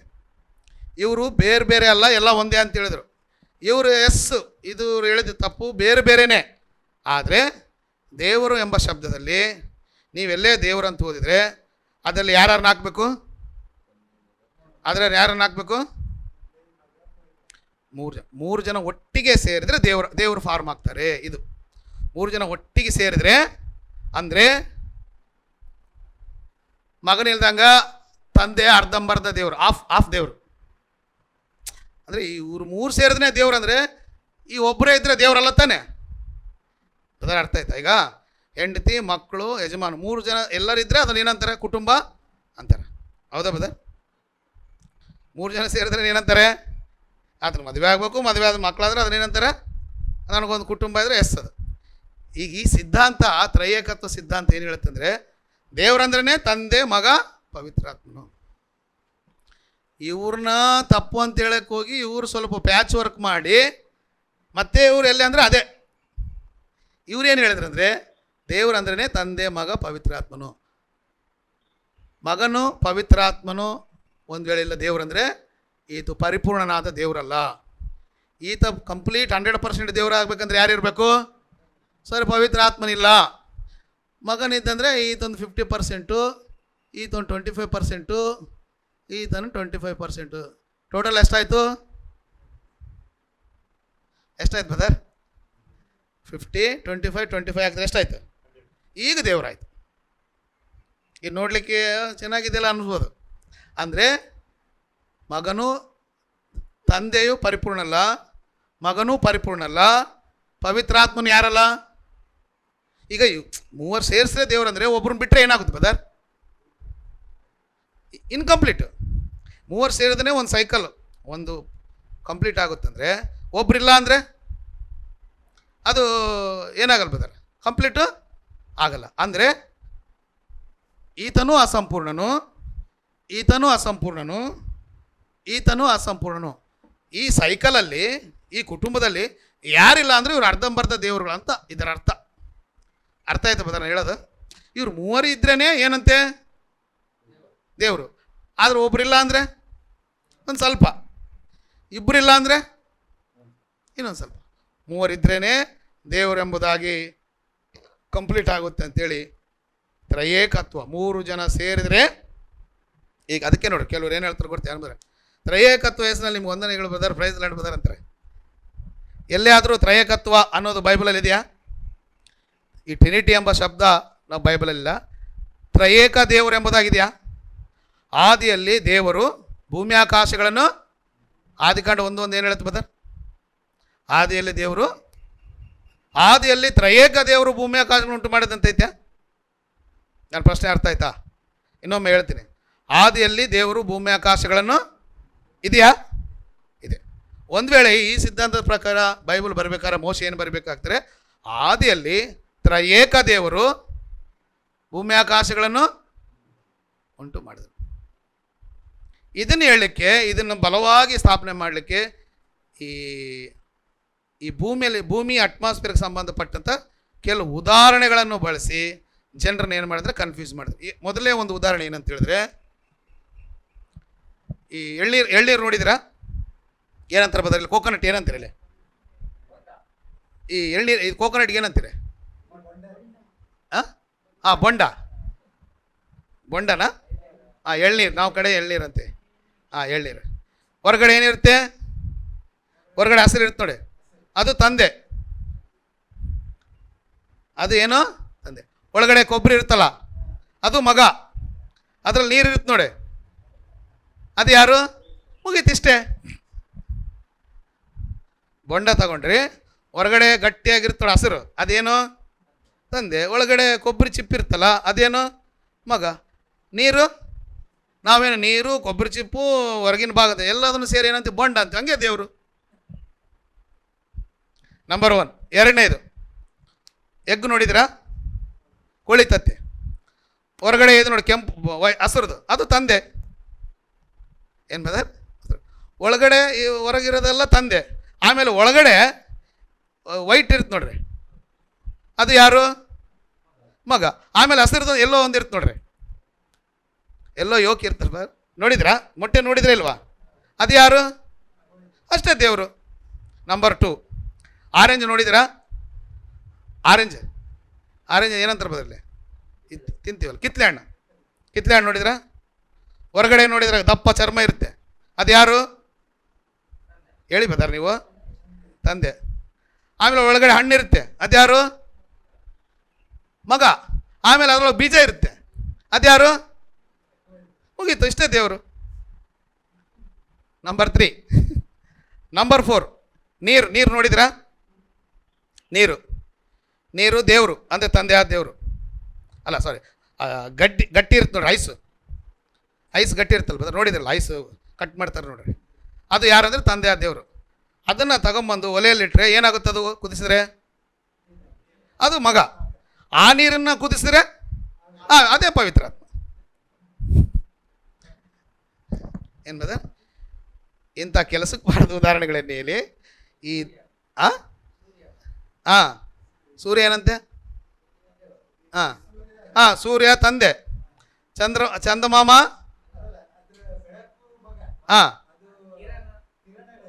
ಇನ್ನೊಂದು ಹೇಳಿದ್ರು ನೋಡ್ರಿ. ಕರೆಕ್ಟ್. ಇನ್ನೊಂದ್ಸಲ ಸೂರ್ಯ ತಂದೆ, ಅದರ ಬೆಳಕು ಮಗ, ಅದ್ರ ಕಿರಣಗಳು ಬಿಸಿ ಕಿರಣಗಳು ಬಂದು ಮಗ, ಅದ್ರ ಬಿಸಿ ಬಂದು ಇಷ್ಟೇ ದೇವರು. Correct, thanks. ನನಗೆ ಗೊತ್ತಿದ್ದಿಲ್ಲ, ಒಂದು ಒಳ್ಳೆ ಉದಾಹರಣೆ ಹೇಳಿದ್ರು. Okay, thanks to Wilson brother. ನೋಡಿ, ಇವೆಲ್ಲ ಕಟ್ಟುಕತೆಗಳು ಹೇಳಿ. ಸೂರ್ಯ ಇರ್ಬೋದು, ಸೂರ್ಯ ಇದ್ದಾನೆ, ಕಿರಣಗಳಿದ್ದಾವೆ, ಬಿಸಿ ಆಗೋದು, ಅದು ನಾನಿಲ್ಲ ಅಂತ ಹೇಳ್ತಾ ಇಲ್ಲ. ಆರೆಂಜ್ ಇದೆ, ಅದಕ್ಕೆ ಹೊರಗಡೆ ಚರ್ಮ ಇದೆ, ಒಳಗಡೆ ಹಣ್ಣಿದೆ, ಬೀಜ ಇದೆ, ಅದೂ ಕರೆಕ್ಟೇ. ಬೊಂಡ ಅಂದರೆ ಎಳ್ನೀರು, ಹೊರಗಡೆ ಇದೆ, ಒಳಗಡೆ ಕೊಬ್ಬರಿ ಇದೆ, ಆಮೇಲೆ ನೀರಿದೆ, ಇದು ಕರೆಕ್ಟೇ. ಎಗ್ಗು ಒಳಗಡೆ ಔಟರ್ ಲೇಯರು, ಇನ್ನರ್ ಲೇಯರು, ಆಮೇಲೆ ಎಲ್ಲೋ ಕೂಡ ಇರುತ್ತೆ, ಕರೆಕ್ಟ್.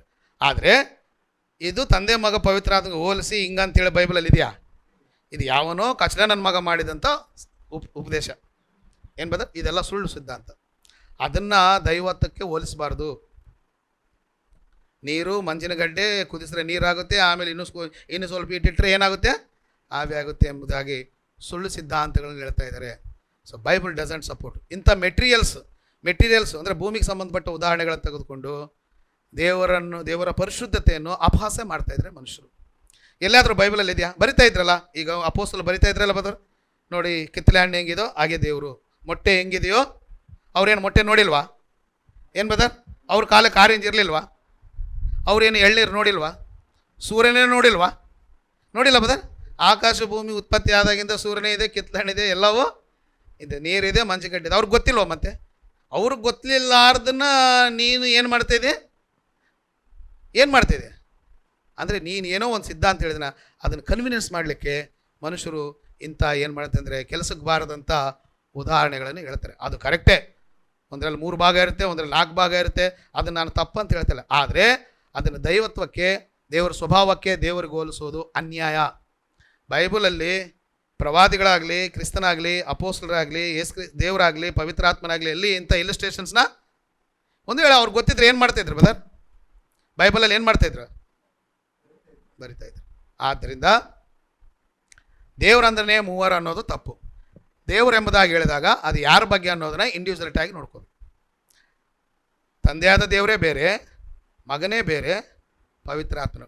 ಸೊ ಇವರು ಒಬ್ಬರು ಇಲ್ದಾಗೆ ಇನ್ಫಿನಿಟಿ, ಅಸಂಪೂರ್ಣರು ಅನ್ನೋದನ್ನ ಬೈಬಲ್ ಒಪ್ಪಲ್ಲ. ಒಂದು ವಚನ ಇರುತ್ತೆ ನೋಡಿ, ಮತ್ತಾಯನು ಬರೆದ ಸುವಾರ್ತೆ ನೋಡಿ 5ನೇ ಅಧ್ಯಾಯ, ಅಲ್ಲಿ ಸ್ಪಷ್ಟವಾಗಿ ಏನು ಬರೆಯಲ್ಪಟ್ಟಿದೆ ಅಂದರೆ, ಮತ್ತಾಯನು ಬರೆದಂಥ ಸುವಾರ್ತೆ 5ನೇ ಅಧ್ಯಾಯದಲ್ಲಿ 5ನೇ ಅಧ್ಯಾಯ 48ನೇ ವಚನ ನೋಡಿ, 5:48. ನೋಡ್ರಿ, ಚೆನ್ನಾಗಿ ಕೇಳಿಸ್ಕೊಡ್ರಿ. ಆದ್ದರಿಂದ ಪರಲೋಕದಲ್ಲಿರುವ ನಿಮ್ಮ ತಂದೆಯು ಯಾವ ದೋಷವೂ ಇಲ್ಲದವನಾಗಿರುವಂತೆ ನೀವು ದೋಷವಿಲ್ಲದವರಾಗಿರಿ. ರೈಟ್, ನಿಮ್ಮದಲ್ಲಿ ದೋಷವಿಲ್ಲದ. ನನ್ನ ತೆಲುಗಿನಲ್ಲಿ ಓದ್ತೀನಿ ನೋಡ್ರಿ. మీ పరలోకపు తండ్రి పరిపూర్ణుడు గనక మీరును ಪರಿಪೂರ್ಣುలుగా ఉండేದರು. ಇದನ್ನು ಟ್ರಾನ್ಸ್ಲೇಟ್ ಮಾಡಿದೀನಿ ಅಂದರೆ, ಪರಲೋಕದಲ್ಲಿರುವ ನಿಮ್ಮ ತಂದೆಯು ಪರಿಪೂರ್ಣನಾದ್ದರಿಂದ ನೀವು ಕೂಡ ಪರಿಪೂರ್ಣರಾಗಿರ್ರಿ. ಅಂದರೆ ದೇವರು ಎಂಥವನು? ಪರಿಪೂರ್ಣ. ಕ್ರಿಸ್ತನು, ಪವಿತ್ರಾತ್ಮನು. ಮತ್ತು ಈ ಸಿದ್ಧಾಂತ ಏನು ಹೇಳುತ್ತಂದರೆ, ತ್ರಯೇಕತ್ವನ ಸಿದ್ಧಾಂತ ಹೇಳುತ್ತಂದರೆ, ಇವರು ತಂದೆ ಮಗನು ಪವಿತ್ರಾತ್ಮ ಇಲ್ದಂಗೆ ಪರಿಪೂರ್ಣ ಅಲ್ಲ, ಮಗನು ಪವಿತ್ರಾತ್ಮನು ತಂದೆ ಇಲ್ದಂಗೆ ಪರಿಪೂರ್ಣ ಅಲ್ಲ, ಪವಿತ್ರಾತ್ಮನು ಕೂಡ ಮಗನು ತಂದೆ ಇಲ್ಲದಾಗೆ ಪರಿಪೂರ್ಣ. ಇನ್ನೊಂದು ರೀತಿ ಹೇಳಬೇಕಂದ್ರೆ ಆಫ್ ಗಾಡ್ ಅಂತ. ಏನು Badr? ಅವರಿಬ್ಬರಿದ್ರೇ full god. Full Moon ಅಂತೀವಲ್ಲ ಬದರ್. ಫುಲ್ ಮೂನ್ ಯಾವಾಗ? ಅದು ಹುಣ್ಣಿಮೆಗೆ. ಸರ್, ಹುಣ್ಣಿಮೆಗೆ ಏನಿರ್ತಾನೆ?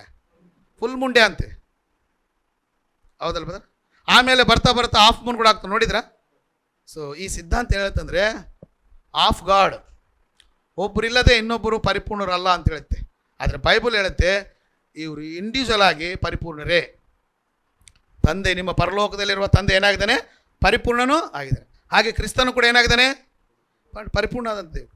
ಪವಿತ್ರಾತ್ಮನು ಕೂಡ ಪರಿಪೂರ್ಣವಾದಂಥ ದೇವರು. ಅಂದರೆ ಪರಿಪೂರ್ಣವಾದ ದೈವತ್ವ ಇರ್ತಕ್ಕಂಥ. ಆದ್ದರಿಂದ ದೇವರಂದ್ರೇ ಈ ಮೂವರು. ದೇವರಂದ್ರೇ, ದೇವರೆಂಬ ಶಬ್ದದಲ್ಲಿ 3 ಜನರಿದ್ದಾರೆ.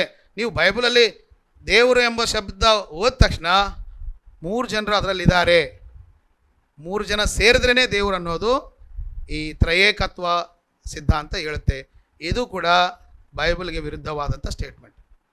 ಕಾರಣ ಏನಂತ ಹೇಳಿದ್ರೆ, ಬೈಬಲಲ್ಲಿ ಇದನ್ನು ಅಪೋಸ್ ಮಾಡ್ತಕ್ಕಂಥ ಅನೇಕ ವಚನಗಳು ತಂದೆ ಬೇರೆ, ಮಗನೇ ಬೇರೆ, ಯೇಸುಕ್ರಿಸ್ತನೇ ಬೇರೆ ಎಂಬುದಾಗಿ ಅನೇಕ ವಚನಗಳ ಮೂಲಕ ನಮಗೆ ಬೈಬಲಲ್ಲಿ ಉಲ್ಲೇಖ ಮಾಡಲ್ಪಟ್ಟಿರುತ್ತೆ.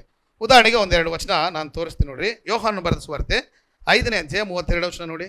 ನನ್ನ ವಿಷಯವಾಗಿ ಸಾಕ್ಷಿ ಹೇಳುವವನು ಮತ್ತೊಬ್ಬನಿದ್ದಾನೆ. ರೈಟ್, ನನ್ನ ವಿಷಯ ಯಾರು ಹೇಳ್ತಿದ್ರಿ ಈ ಮಾತು? ನನ್ನ ವಿಷಯವಾಗಿ ಸಾಕ್ಷಿ ಹೇಳುವವನು ಮತ್ತೊಬ್ಬನಿದ್ದಾನೆ. ನನ್ನ ವಿಷಯದಲ್ಲಿ ಸಾಕ್ಷಿಗಳು ಮತ್ತೊಬ್ಬನಿದ್ದಾನೆ ಅಂದ್ರೆ ಅರ್ಥ ಏನು?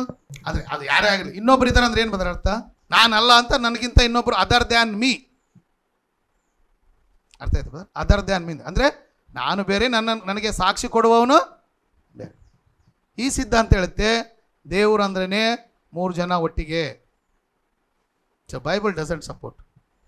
ಈ ಮೆಟೀರಿಯಲ್ ಉದಾಹರಣೆಗಳು ಏನು ನೋಡಿದಲ್ಲ, ಸೂರ್ಯ, ಕಿತ್ತಳೆ ಹಣ್ಣು, ಈ ಬೊಂಡ, ಆಮೇಲೆ ಐಸ್ ಗಡ್ಡೆ, ಈ ಕೋಳಿ ಮೊಟ್ಟೆ, ಇವೆಲ್ಲವೂ ಕೂಡ ಭೂಮಿಗೆ ಸಂಬಂಧ ಬಾಹ್ಯ ಉದಾಹರಣೆ, ಮೆಟೀರಿಯಲ್ ಎಕ್ಸಾಂಪಲ್ಸ್ನ ಯಾವಾಗಲೂ ಬಿಬ್ಲಿಕಲ್ಗೆ ಟ್ಯಾಲಿ ಮಾಡಬಾರ್ದು.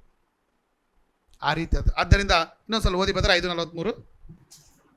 ನನ್ನ ವಿಷಯವಾಗಿ ಸಾಕ್ಷಿ ಹೇಳುವವನು ಮತ್ತೊಬ್ಬನಿದ್ದಾನೆ. ಓಕೆ, ಆತನು ನನ್ನ ವಿಷಯವಾಗಿ ಸಾಕ್ಷಿ ನಿಜ ಹೇಳುವ ಸಾಕ್ಷಿ ಹ್ಮ್ ನಿಜವೆಂದು ಬಲ್ಲೆನು. ಓಕೆ ನೀವು ಯೋಹಾನನ ಬಳಿಯಲ್ಲಿ ಕೇಳಿಕೊಂಡು ಬರುವುದಕ್ಕೆ ಕಳುಹಿಸಿದ್ದೀರಿ. ಓಕೆ ಅವನು ಸತ್ಯಕ್ಕೆ ಸಾಕ್ಷಿ ಹೇಳಿದನು. ಓಕೆ ನಾನಂತೂ ಹ್ಮ್ ನನಗೆ ಬೇಕಾದ ಸಾಕ್ಷಿಯನ್ನು ಹ್ಮ್ ಮನುಷ್ಯರಿಂದ ತಕ್ಕೊಳ್ಳುವುದಿಲ್ಲ. ಓಕೆ ಆದರೂ ಹ್ಮ್ ನಿಮಗೆ ರಕ್ಷಣೆ ಆಗಬೇಕೆಂದು ಓಕೆ ಇದನ್ನು ಹೇಳಿದ್ದೇನೆ. ಓಕೆ ಯೋಹಾನನು ಹ್ಮ್ ಉರಿಯುವ ದೀಪದೋಪಾದಿಯಲ್ಲಿ ಹ್ಮ್ ಪ್ರಕಾಶಿಸಿದನು. ಓಕೆ ಅವನು ಕೊಡುವ ಬೆಳಕಿನಲ್ಲಿ ಓಕೆ ಸ್ವಲ್ಪ ಕಾಲ ವಿನೋದಗೊಳ್ಳುವುದಕ್ಕೆ ಮನಸ್ಸು ಮಾಡಿದಿರಿ. ಓಕೆ ನನಗಂತೂ ಹಾ ಯೋಹಾನನ ಸಾಕ್ಷಿಗಿಂತ ಹ್ಮ್ ಹೆಚ್ಚಿನ ಸಾಕ್ಷಿ ಉಂಟು. ಓಕೆ ಹೇಗೆಂದರೆ ಪೂರೈಸುವುದಕ್ಕೆ ತಂದೆ ನನಗೆ ಕೊಟ್ಟಿರುವ ಕೆಲಸಗಳು ಪೂರೈಸುವುದಕ್ಕೆ ನನಗೆ ಕೊಟ್ಟಿರುವ ಕೆಲಸಗಳು ಅಂದರೆ ನಾನು ಮಾಡುವ ಕೆಲಸಗಳೇ ತಂದೆಯು ನನ್ನನ್ನು ಕಳಿಸಿಕೊಟ್ಟನೆಂಬುದಾಗಿ ನನ್ನ ವಿಷಯದಲ್ಲಿ ಸಾಕ್ಷಿ ಕೊಡುತ್ತವೆ. ಅಂದ್ರೆ ಯೇಸು ಕ್ರಿಸ್ತನಿಗೆ ಆತನ ಮಾಡುವ ಕೆಲಸಗಳೇ ತಂದೆಯಿಂದ ಕಳಿಸಿಕೊಟ್ಟಿದ್ದಾನೆ ಅನ್ನೋದನ್ನ ಸಾಕ್ಷಿ ಕೊಡುತ್ತೆ. ನೆಕ್ಸ್ಟ್ 37ನೇ ವಚನ. ಇದಲ್ಲದೆ ನನ್ನನ್ನು ಕಳಿಸಿಕೊಟ್ಟ ತಂದೆಯು ನನ್ನ ವಿಷಯವಾಗಿ ಸಾಕ್ಷಿ ಹೇಳಿದ್ದಾನೆ. ರೈಟ್. ನನ್ನನ್ನು ಕಳಿಸಿಕೊಟ್ಟ ತಂದೆಯು ನನ್ನ ವಿಷಯವಾಗಿ ಏನ್ ಮಾಡಿದಾನೆ? ತಂದೆ ಬೇರೆ ಮಗನೇ ಬೇರೆ. ಆತನ ಏನ್ ಮಾಡಿದಾರೆ? ಈತನ ಕಳಿಸ್ಕೊಟ್ಟಿದ್ದಾನಂತೆ.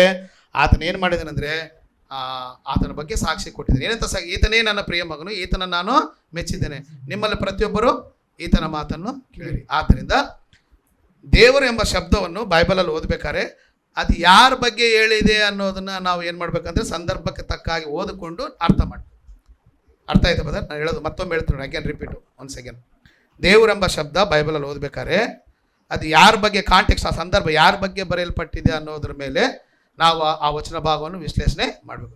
ಬ್ಲೈಂಡ್ ಆಗಿ ದೇವ್ರಂದ್ರೇ 3 ಅಂತ ನೀನು ಒಂದು ವೇಳೆ ಫಿಕ್ಸ್ ಆದರೆ ಅದು ತಪ್ಪಾದಂಥ ವಿಪರೀತವಾದಕ್ಕೆ ಅದನ್ನೇನು ಮಾಡ್ತಾರೆ ತೆಗೆದುಕೊಂಡು ಹೋಗುತ್ತೆ.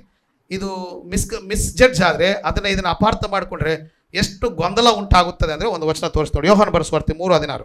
ದೇವರು ಲೋಕದ ಮೇಲೆ ಎಷ್ಟೋ ಪ್ರೀತಿಯನ್ನಿಟ್ಟು ತನ್ನ ಒಬ್ಬನೇ ಮಗನನ್ನು ಕೊಟ್ಟನು. ರೈಟ್. ನೋಡ್ರಿ, ಈಗ ದೇವರಂದ್ರೇ 3 ಜನ ಅಂದ್ರೆ ದೇವರು ಲೋಕದ ಮೇಲೆ ಎಷ್ಟೋ ಪ್ರೀತಿಯನ್ನಿಟ್ಟು ಏನ್ ಮಾಡ್ದ? ಈಗ ದೇವ್ರಂದ್ರೇ 3 ಅಂದ್ರೆ ಎಷ್ಟು ಜನ ಆದ್ರೆ? ಇಲ್ಲಿ 3 ಜನ ಸೇರಿ ಯಾರನ್ನು ಕಳಿಸಿದ್ರು? ಈ ಸಿದ್ಧಾಂತದ ಪ್ರಕಾರ ದೇವ್ರಂದ್ರೆ 3 ಬ್ರದರ್. ನೋಡಿ, ದೇವ್ರಂದ್ರೆ ಎಷ್ಟು ಜನ? 3 ಜನ. ಬೈಬಲಲ್ಲಿ ಎಲ್ಲಿ ದೇವ್ರು ಕಂಡ್ರೆ 3 ಜನ ಎಂಬುದಾಗಿ ಹೇಳಿದ್ರೆ ದೇವರು ಲೋಕದ ಮೇಲೆ ಎಷ್ಟೋ ಪ್ರೀತಿಯನ್ನಿಟ್ಟು ತನ್ನ ಒಬ್ಬನೇ ಮಗನನ್ನು ಕಳಿಸ್ತಾನೆ. ಈಗ ದೇವರಂಬುದಾಗಿ ನೀನು 3 ಜನ ಅರ್ಥ ಮಾಡ್ಕೊಂಡ್ರೆ 3 ಜನ ಸೇರಿ ಯಾರನ್ನು ಕಳಿಸಿದ್ರು? ಏನು ಬದರ್? ಈ 3 ಜನರು ಯಾರು ಹಂಗಾರೆ? ಅದರಲ್ಲಿ ಯೇಸು ಕ್ರಿಸ್ತನು 3 ಜನ ಅಂದರೆ ಯೇಸು ಕ್ರಿಸ್ತ. ಮತ್ತು ಈತ ಯಾರು? ಈ ಥರ ಗೊಂದಲಗಳು ಉಂಟಾಗ್ತವೆ. ಇಲ್ಲಿ ಪ್ಲೇನ್ ಅಂದರೆ ದೇವರಂದ್ರೆ ಯಾರಿಲ್ಲಿ? ದೇವರು ಲೋಕದ ಮೇಲೆ ಎಷ್ಟೋ ಪ್ರೀತಿಯನ್ನಿಟ್ಟು ತನ್ನ ಒಬ್ಬನೇ ಮಗನನ್ನು ಕಳಿಸ್ಕೊಟ್ಟಿದ್ದ ದೇವರಂದ್ರೆ ಯಾರಲ್ಲಿ? ಯಾರು ಬದರ್? ದೇವರು ಲೋಕದ ಮೇಲೆ ಎಷ್ಟೋ ಪ್ರೀತಿಯನ್ನಿಟ್ಟು ತನ್ನ ಒಬ್ಬನೇ ಮಗನನ್ನು ಕಳಿಸ್ಕೊಟ್ಟಂದ್ರೆ ಯಾರು? ದೇವರಂದ್ರೆ ತಂದೆ. ತಂದೆ ಏನು ಮಾಡಿದ್ದಾನೆ? ಮಗನನ್ನು ಕಳಿಸ್ಕೊಟ್ಟ. ಆದ್ದರಿಂದ ಈ ತ್ರಯೇಕತ್ವ 3 ಜನ ಸೇರಿದ್ರೆ ಒಬ್ಬ ದೇವರು ಅನ್ನೋದು ಸುಳ್ಳು. ದೇವರಂದ್ರೆ ದೇವರು. ಅರ್ಥ ಇದೆ? ದೇವರು ಲೋಕವನ್ನು ಪ್ರೀತಿಸಿ ತನ್ನ ಒಬ್ಬನೇ ಮಗನನ್ನು ಕಳಿಸಿಕೊಟ್ಟನು ಎಂಬುದಾಗಿ ದೇವರು ಹೇಳಿದಾಗ 3 ಜನರು ಇದ್ದಾರೆ. 3 ಜನ ಸೇರಿ ಒಬ್ಬನು ಕರೆದಿರಂತ. ಅಪೋಸ್ತಲರ ಕೃತ್ಯಗಳು 5ನೇ ಅಧ್ಯಾಯ 31ನೇ ವಚನ. ನಮ್ಮ ಪಿತೃಗಳ ದೇವರು ಆತನನ್ನೇ ಇಸ್ರಾಯೇಲ್ ಜನರಿಗೆ ಮಾನಸಾಂತರವನ್ನು ಪಾಪ ಪರಿಹಾರವನ್ನು 20 ವಚನ ಓದ್ತಿದ್ರಿ ಬದ? 30 ಓದ್ಬಿಡ್ರಿ. ನೀವು ಮರದ ಕಂಬಕ್ಕೆ ತೂಗ ಹಾಕಿ ಕೊಂದ ಯೇಸುವನ್ನು ನಮ್ಮ ಪಿತೃಗಳ ದೇವರು ಎಬ್ಬಿಸಿದನು. ರೈಟ್ ಪಾಯಿಂಟ್ ನೋಡ್ರಿ. ನೀವು ಮರದ ಕಂಬಕ್ಕೆ ತೂಗಿ ಹಾಕಿ ಕೊಂದ, ಯಾರನ್ನ ಕೊಂದ್ರವರು? ಯೇಸು. ಆತನನ್ನೇ ನಮ್ಮ ಪಿತೃಗಳ ದೇವರು. ಒಂದು ವೇಳೆ ದೇವರು 3 ಜನ ಅಂತ ಅರ್ಥ ಮಾಡ್ಕೊಂಡ್ರೆ ಈಗ 3 ಜನ ಸೇರಿ ಯಾರನ್ನ ಎಬ್ಬಿಸಿದ್ರು? ಅದು ಕರೆಕ್ಟಾ? ನೀವು ಶಿಲುಬೆ ಕಂಬಕ್ಕೆ ಹಾಕಿ ಕೊಂದಂಥ ಈ ಯೇಸುವನ್ನೇ ನಮ್ಮ ಪಿತೃಗಳ ದೇವರು ಎಬ್ಬಿಸಿದ್ರಂದ್ರೆ ಅಲ್ಲಿ ಯಾರ ಬಗ್ಗೆ ಯೆಹೋವನ ಬಗ್ಗೆ ಮಾತಾಡ್ತಾರೆ. ಪಿತೃಗಳ ದೇವರಂದ್ರೆ ಅಬ್ರಹಾಮ್, ಇಸಾಕ, ಯಾಕೋಬ ದೇವರು. ಆದ್ದರಿಂದ ದೇವರು ಎಂಬುದಾಗಿ ಹೇಳಿದಾಗ ಅದು ಕಾಂಟೆಕ್ಸ್ಟ್ ನೋಡಿ, ತಂದೆಯಾದ ಪಿತೃಗಳ ದೇವರು ಆತನನ್ನು ಕಳಿಸಿದನು, ದೇವರು ಆತನನ್ನು ಎಬ್ಬಿಸಿದನು, ದೇವರು ಆತನನ್ನು ಹೆಚ್ಚಿಸಿದನು. ಈಗ ದೇವರು ತನ್ನ ಬಲಪಾರ್ಶ್ವದಲ್ಲಿ ಆತನು ಏನು ಮಾಡಿದಂದರೆ ಕುಳಿಸಿಕೊಂಡನು ಅಂತಿದೆ. ಈಗ ಇವರೇ ಆಗಂದರೆ ಬಲಪಾರ್ಶ್ವದಲ್ಲಿ ಕುಳಿತುಕೊಳ್ಳುವ ಅವಶ್ಯಕತೆ ಏನಿದೆ? ಈಗ ಫ್ರಾನ್ಸಿಸ್ ಬ್ರದರ ಬಲಭಾಗದಲ್ಲಿ ಸುನಿಲ್ ಅವರು ಕೂತ್ಕೊಂಡಿದ್ದಾರೆ ಅನ್ನೋದು ಅರ್ಥ ಏನು? ಅವರೇ ಬೇರೆ, ಇವರೇ ಬೇರೆ. ಸೊ ಆದ್ದರಿಂದ ಈ ತ್ರಯಕತ್ವ, ದೇವರಂದ್ರೇ ಮೂರು ಶಬ್ದ, ದೇವರಂದ್ರೇ ಮೂರು ಜನ ಒಟ್ಟಿಗೆ ಸೇರಿದರೆ ದೇವರನ್ನು ಸುಳ್ಳು ಸಿದ್ಧಾಂತ. ಎಲ್ಲಾದ್ರೂ ಇದೆಯಾ ಆ ರೀತಿ? ಯಾವ ಅಪೋಸ್ತಲನಾಗಿ ಹೇಳಿದಾನ? ಏನು ಬದರ್? ಎಲ್ಲಾದ್ರೂ ಇದೆಯಾ? ಇಲ್ಲ. ಸೊ ತ್ರಿತ್ವವನ್ನು ಅಥವಾ ತ್ರಯೇಕತ್ವವನ್ನು ಪ್ರತಿಪಾದನೆ ಮಾಡೋಕ್ಕಂಥ ಒಂದು ವಚನ ಕೂಡ ಬೈಬಲ್. ತ್ರಿತ್ವ ಸಿದ್ಧಾಂತನೂ ಸುಳ್ಳು, ತ್ರಯೇಕತ್ವವನ್ನು ಕೂಡ ಸುಳ್ಳೆ. ಮೂವರು ಸೇರಿದ್ರೆ ಒಬ್ಬ ದೇವರೆಂಬ ಶಬ್ದದಲ್ಲೇ ಮೂರು ಜನ ಇದ್ದಾರೆ. ಹಂಗೆ ಅರ್ಥ ಮಾಡ್ಕೊಳ್ಬೇಕಂದ್ರೆ ವಿಪರೀತವಾದಗಳಿಗೆ ಹೋಗುತ್ತೆ. ಈ ಯೇಸುವನ್ನು ದೇವರು ಎಬ್ಬಿಸಿದರೆ ಮೂರು ಜನ ಸೇರಿ ಎಬ್ಬಿಸ್ದಂಗೆ, ದೇವರು ಲೋಕದ ಮೇಲೆ ಎಷ್ಟೋ ತನ್ನ ಮಗನನ್ನು ಕಳಿಸಿದ್ರೆ ಮೂರು ಜನ ಸೇರಿ ಕಳಿಸ್ದಂಗೆ. ಅವ್ರಿಲ್ದಂಗೆ ಇವರಿಲ್ಲ, ಇವರಿಲ್ದಂಗೆ ಅವರಿಲ್ಲ, ಆಫ್ ಗಾಡ್ ಆಗ್ತಾರೆ. ಆದರೆ ಬೈಬಲ್ ಹೇಳುತ್ತೆ ನಿಮ್ಮ ಪರಲೋಕ ತಂದೆ ಪರಿಪೂರ್ಣನು. So it's completely God. ಅರ್ಥ ಆಯ್ತಾ ಬದರ್? ಸೊ ತ್ರಯೇಕ ದೇವರು ಅನ್ನೋದು ಸುಳ್ಳು, ಮೂರು ಜನ ಸೇರಿದ್ರೆ ಒಟ್ಟು ಸುಳ್ಳು ಅನ್ನೋದು ಈ ಸಿದ್ಧಾಂತ. ಈ ಸಿದ್ಧಾಂತವನ್ನು ಕೂಡ ಬೈಬಲ್ ಎಲ್ಲಿ ಏನು ಮಾಡಲ್ಲ? ಸಪೋರ್ಟ್ ಮಾಡಲ್ಲ. ತ್ರಿತ್ವ ಸಿದ್ಧಾಂತ ಸುಳ್ಳು, ತ್ರಯೇಕ ಸಿದ್ಧಾಂತ ಕೂಡ ಸುಳ್ಳು. ಸೂರ್ಯನ ಬೆಳಕು, ಶಾಖ, ಈ ಎಳ್ನೀರು, ಮೊಟ್ಟೆ, ಆಮೇಲೆ ಈ ಕಿತ್ತಳೆ ಹಣ್ಣು ಅಥವಾ ಮಂಜುಗಡ್ಡೆ ಇವೆಲ್ಲ ಇರ್ಬೋದು. ಆದರೆ ಅದು ದೈವತ್ವಕ್ಕೆ, ದೇವರು ಮೂರು ಜನ ಒಟ್ಟಿಗೆ ಸೇರಿದರೆ ಇದ್ದಾರೆ ಅನ್ನೋದಕ್ಕೆ ಎಲ್ಲಿಲ್ಲ. ಅಪೋಸ್ತಲರು ಕೂಡ ಎಲ್ಲಾದರೂ ಮಾತನಾಡುತ್ತಾ ತಂದೆಯ ಪ್ರೀತಿಯು, ಮಗನಾದ ಯೇಸು ಕ್ರಿಸ್ತನ ಕೃಪೆಯು, ಪವಿತ್ರಾತ್ಮನ ಅನ್ಯೋನ್ಯತೆ ನಿಮ್ಮ ಸದಾಕಾಲ ನಿಮ್ಮ ಸಂಗಡ, ಅಲ್ಲಿ ಕೂಡ ಬೇರೆ ಬೇರೆಯಾಗೆ ಹೇಳಿದ್ದಾರೆ. ಪತ್ರಿಕೆಗಳಲ್ಲಿ ತೆಗೆದುಕೊಡ್ರಿ, ನಮ್ಮ ಕರ್ತನಾದ ಯೇಸು ಕ್ರಿಸ್ತನ ಕೃಪೆಯು, ತಂದೆಯ ಮೇಲಿನ ಪ್ರೀತಿಯು ನಿಮ್ಮ ಮೇಲೆ ಸದಾ ಇರಲಿ. ಅವರೆಲ್ಲ ಇಂಡಿವಿಜುವಲಿಟಿ.